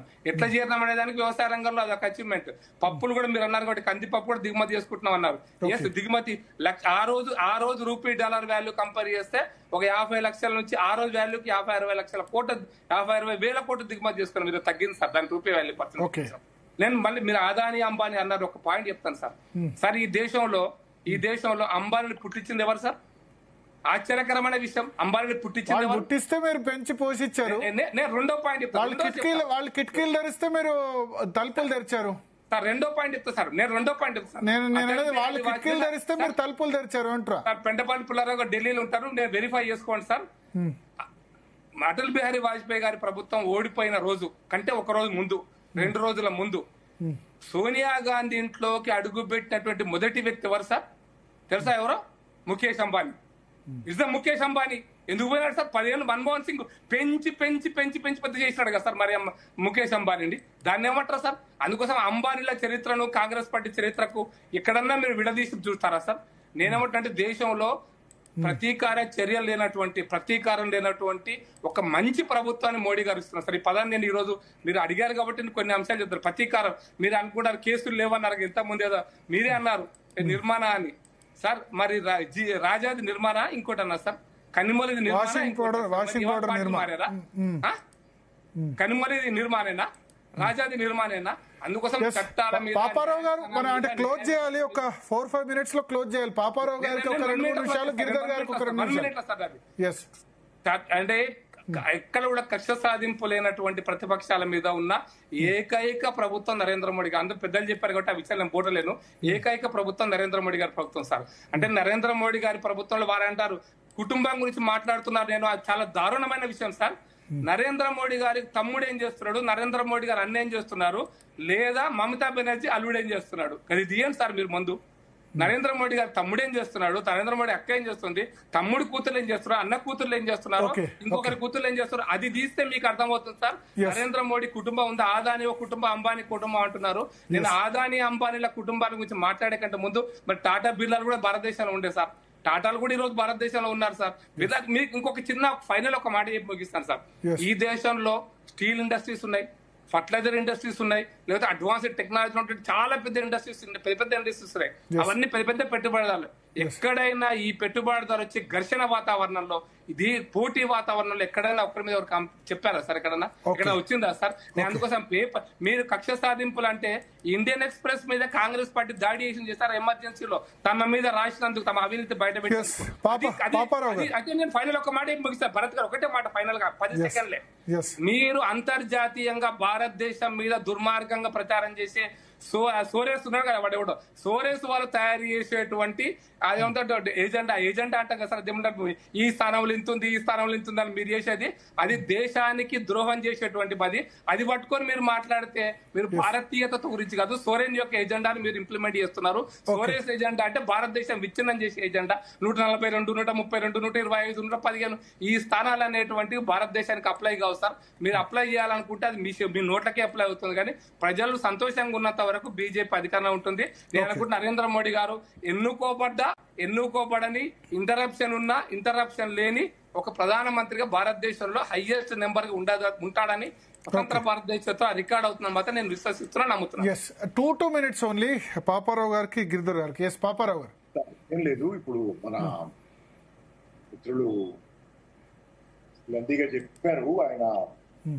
కనుక నేను అనేది ఒకటే, వీళ్ళు టేకింగ్ రిపోర్ట్స్ టు మీరు అదానీ అంబానీని పెంచారంటే వాళ్ళని పెంచింది అసలు మొదట యూపీ అని చెప్పి చెప్తున్నారు. ఎవరు పెంచితే ఉంది, ఎవరు పెంచినా కొద్ది మందిని ఆశ్రితుల్ని పెంచి పెద్ద చేయటం, వాళ్ళ లాభం కోసం దేశాన్ని నడపడం అనేది అది యూపీఏ చేసినా ఎన్డీఏ చేసినా తప్పే. కాబట్టి మీరు వాళ్ళు తప్పు చేశారనేది మీరు పాయింట్అవుట్ చేయడం ద్వారా మీరు చేస్తున్న తప్పుని మీరు సమర్థించుకోవడం అనేది సాధ్యం కాదు. రెండోది నేను అనేది ఏంటంటే అక్కడ మీకు బీజేపీకి జనాలు ఓట్లేసిందే ప్రధానంగా ఓట్లేసింది కారణం ఏంటంటే క్యాడర్ బేస్డ్ స్ట్రాంగ్ పార్టీ, అది దేశాన్ని స్వదేశీ విధానాలతో నిలబెట్టుతుందని దాని మీద వేశారు. అని పూర్తిగా దానికి విరుద్ధంగా పోయింది. కాబట్టి బీజేపీ నుంచి ఎక్స్పెక్ట్ చేయడం తప్పు కాదు. మేము భిన్నమైన పార్టీ అని వాళ్లే చెబుతారు. కాబట్టి మీరు ఏ విధంగా యూపీఏతో భిన్నమైన వాళ్ళు చెప్పాలి, కానీ వాళ్ళలాంటి వాళ్ళని మళ్ళీ చెప్తే ఉపయోగం ఏం లేదు. రెండోది, ఇందాక మన ప్రకాష్ రెడ్డి గారు చెప్పిన దానిలో జనాలు మేము చేసేయన్ని నచ్చే ఓట్లేస్తున్నారు మాకు అని చెబితే, ఇప్పుడు అంతిమంగా ఏమవుతుందంటే వాళ్ళకి అన్ని నచ్చినాయి అంటే వాళ్ళకి నిరుద్యోగులుగా ఉండటం నచ్చుతుందనా, అప్పుల పాలై నెలకి వచ్చిన ఆదాయంలో 27% అప్పుల గట్టు నచ్చుతుందనా, బంగారం తీసుకెళ్లి బ్యాంకుల్లో తాకట్టు పెట్టుకోవడం నచ్చుతుందనా, ఇవన్నీ నచ్చి బీజేపీ కోటేశారంటే అది జనాల బుద్ధి తక్కువతనం తప్పితే మా తప్పేం లేదని చెబుతున్నట్లుగా ఉంది తప్పితే అది సరైన వాదన కాదు. మీరు పక్షి పరిపాలన ఇవ్వడానికి, జనాలకు సరైన డైరెక్షన్ ఇవ్వడానికి ఉన్నారు తప్పితే జనాలు ఇంకా గత్యంతరం లేని స్థితిలో, కాంగ్రెస్ పార్టీకి ఓట్లేని స్థితిలో అది ఎలా ఉందనేది ఇక వేరే చెప్పక్కర్లా. కాంగ్రెస్ పార్టీ పరమ అధ్వానంగా ఉంది. అక్కడ కాంగ్రెస్ కూటమి కానీ పార్టీ కానీ అట్లాంటి పార్టీ డిఎంకే ఎడంకాలతో తను వెళ్ళిపోయింది కదా, అదే పరిస్థితి కాంగ్రెస్ పార్టీని. అట్లాంటి ప్రత్యర్థి లేని స్థితిలో గెలుస్తున్నటువంటి పార్టీ తప్పితే ప్రత్యామ్నాయం ఉంటే గెలిచే పార్టీ కాదు అది. ఓకే గిరిధర్ గారు. ఫైనల్గా అంటే సరే అచీవ్మెంట్స్ మీరు ఫస్ట్ దానిలో చెప్పారు, ఎక్స్పెక్టెడ్ రేంజ్లో పర్ఫార్మెన్స్ ఇవ్వండి. ఒకటి అడ్మినిస్ట్రేటివ్ రిఫార్మ్స్, అగ్రికల్చర్, అంతే. ఇంకేమైనా ఉన్నాయా? నేను చాలా లిస్ట్ చేశాను మీకు రిఫార్మ్స్ కావాల్సినవి. Electoral, agricultural reforms, police reforms, administrative reforms, judicial reforms, tax reforms. ఇప్పటికి కూడా అంబానీ అదానీ గురించి చర్చిస్తున్నాము. అంబానీ అదానీ మన దేశానికి అస్త్రాలు. అంబానీ అదానీయే కాదు, మనకు ఎల్ఎన్టీ కావచ్చు, టాటాస్ కావచ్చు, మనకు చాలా ఇటువంటి పవర్ హౌసెస్ ఉన్నాయి. అదే పనిగా ఇద్దరిని టార్గెట్ చేసి ఒక నేరేటివ్ క్రియేట్ చేసే ప్రయత్నం జరిగింది. ఈ రోజు 2016లో మన దేశంలో 2 యూనికార్న్స్ ఉండేది. బెనర్జీ, మీకు యూనికార్న్ అంటే తెలుసు కదా, పబ్లిక్ ఇష్యూ వెళ్ళక ముందర మీ యొక్క మార్కెట్ కి దాని యొక్క వాల్యుయేషన్ $1 బిలియన్ కంటే ఎక్కువ ఉందంటే దాన్ని యూనికార్న్ అని పిలుస్తారు. 2000 అంటే ముందర మన దగ్గర 2 యూనికార్న్స్ ఉంది. ఈ రోజు చేస్తే మన దగ్గర 150+ యూనికార్న్, 2.5 లక్షల స్టార్ట్అప్ కంపెనీలు ఉన్నాయి. ప్రపంచంలో 3వ స్థానంలో ఉన్నాం. థర్డ్ ఎకో సిస్టమ్ మన దగ్గర ఉంది. ఈరోజు స్టార్ట్అప్ ఎకో సిస్టమ్ ఉంది మన దేశంలో. ఈ స్ట్రక్చరల్ చేంజెస్ జరుగుతున్నాయి. దీని యొక్క సమయం పడుతుంది. మనకున్న 2 మేజర్ వీక్నెస్ ఎక్కడ ఉన్నాయంటే, గత ప్రభుత్వాలు కూడా సర్వీస్ ఓరియంటెడ్ గా తీసుకెళ్ళినాయి మన ఎకానమీని. ఫోకస్ లేదు. మ్యానుఫ్యాక్చరింగ్ తీసుకొచ్చేసరికి చైనా మనకంటే చాలా పెద్ద హెడ్ స్టార్ట్ ఉంది వాళ్ళకి. ఈ రోజు వాళ్ళ ప్రపంచాన్ని మొత్తం సప్లై చేయలేనంత కెపాసిటీ వాళ్ళ దగ్గర ఉంది. మనం అంత కెపాసిటీ బిల్డ్ చేసే పరిస్థితిలో లేము. మనం ఒకవేళ ఇక్కడ మ్యానుఫ్యాక్చరింగ్ మొదలు పెట్టినా కానీ కూడా వాళ్ళ కాస్ట్ కి అందుకోలేని పరిస్థితి. ఆల్రెడీ ఒక్క నిమిషం అండి సార్ ఏం మిమ్మల్ని ఇంటర్వ్యూ ఒక్క మాట.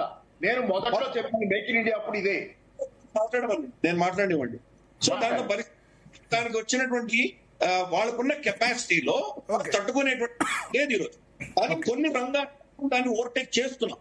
సింపుల్ ఎగ్జాంపుల్ ఇస్తాం మీకు. టాయ్స్, బొమ్మల విషయం కూడా మనం చైనా నుంచి ఇంపోర్ట్ చేసుకునేటువంటి దౌర్భాగ్య పరిస్థితి ఉండేది. మొట్టమొదటిసారి 1.5 years బ్యాక్ మనం దాన్ని ఓవర్టేక్ చేసాం. ఈ రోజు మన ఎక్స్పోర్ట్స్ పెరిగినాయి, ఇంపోర్ట్స్ పడిపోయినాయి. సో ఒకే చాలా ఇస్తాను. కాబట్టి క్రమేపీ మనం షిఫ్ట్ అవుతున్నాం. ఈ షిఫ్ట్ అన్నది మన కళ్ళెదురుగా కనిపిస్తోంది. అందుకనే 7.7% జీడిపి గ్రోత్ చూస్తున్నాం. మనకు ఉన్నటువంటి మేజర్ కన్స్ట్రెయింట్స్ ఏంటంటే 2 ఉన్నాయి. ఎనర్జీ సప్లైస్ మనం ఇంపోర్ట్స్ మీద డిపెండ్ అయి ఉన్నాం. 85% డిపెండ్ అయి ఉన్నాం. 85% డిపెండ్ అయి ఉన్నాం కాబట్టి ఎనర్జీ అంతా కూడా డాలర్ లో కొనుక్కోవాలి. రష్యా నుంచి మినహాయిస్తే మీకు అన్ని డాలర్ లో కొనుక్కోవాలి. కాబట్టి డాలర్ మీద డిమాండ్ పెరిగింది కాబట్టి మన రూపాయి మీద ఆ ఒత్తిడి ఉంది కాబట్టి ఈరోజు 95 రూపీస్ వెళ్ళింది. అది అర్థం చేసుకోవాలి. మనం థోరియం ప్రాసెసింగ్ మొదలు పెట్టాం. థోరియం ప్రాసెసింగ్ సైకిల్ 15 సంవత్సరాలు పడుతుంది. 15 సంవత్సరాల తర్వాత మనకి ఇబ్బంది ఉండదు. 15 సంవత్సరాల తర్వాత మనకు కనీసం అంటే ఒక 1000 సంవత్సరాలు సరిపడినంత మనకు థోరియం డిపాజిట్స్ మన దేశంలో ఉన్నాయి. కాబట్టి అంతవరకు 15-20 సంవత్సరాల వరకు మనకు కొంత నొప్పి తప్పదు. ఆ ప్రయత్నాలు మొదలైంది. అలాగే కోల్ గ్యాసిఫికేషన్ మొదలైంది. ఇటువంటివి చాలా ఇనిషియేటివ్ జరుగుతున్నాయి. కానీ ఈ మధ్యలో మనం బతకాలి కదా, అందుకే మనం ఇంపోర్ట్ చేసుకుంటున్నాం. ఇంపోర్ట్ చేసుకున్నప్పుడు డాలర్ మీద డిమాండ్ పెరుగుతుంది. డాలర్ మీద డిమాండ్ పెరిగినప్పుడు డాలర్ ధర పెరుగుతుంది. ఇది మన ఎకానమీ పెరుగుతున్నా కానీ, అంత పెద్ద జీడిపి ఉన్నా కానీ, మన రూపీ ఎందుకు డాలర్ తో కంపేర్ చేసి చూస్తే ఇలా ఉంది అంటే కానీ ఇది దాని ముఖ్య కారణం అని అర్థం చేసుకోవాలి. కాబట్టి మనకు సిస్టమ్, స్టార్ట్అప్ ఎకో సిస్టమ్, మనకు ఎంటర్‌ప్రెన్యూర్‌షిప్ ప్లస్ మనకు ఉన్నటువంటి మౌలికమైన ఛాలెంజెస్ వల్ల కొంత మనకు 10-15 సంవత్సరాలు ఇబ్బంది ఉంటుంది. మనకు ఎలా ట్వీట్ చేసినటువంటి ట్వీట్ అన్నది మనకు డెమోగ్రాఫిక్ చేంజెస్ నీ షో మీదే నేను చాలా సార్లు గతంలో కూడా చెప్పాను. నేను మనకు ఉన్నటువంటి total fertility rate, replacement rate 2.1 కంటే కింద పడిపోయాం. మనం 1.9. సో సారీ, క్లోజ్ చేయాల్సిన సమయం ఆసనమైంది. థ్యాంక్ యూ గిరిధర్ గారు, చరణ్ కౌశిక్ గారు, అదేవిధంగా పాపారావు గారు, అడ్వకేట్ శరత్ గారు, అంతకుముందు జాయిన్ అయిన ప్రకాష్ రెడ్డి గారు, సుప్రత్ పటేల్ గారు, అందరికీ ధన్యవాదాలు.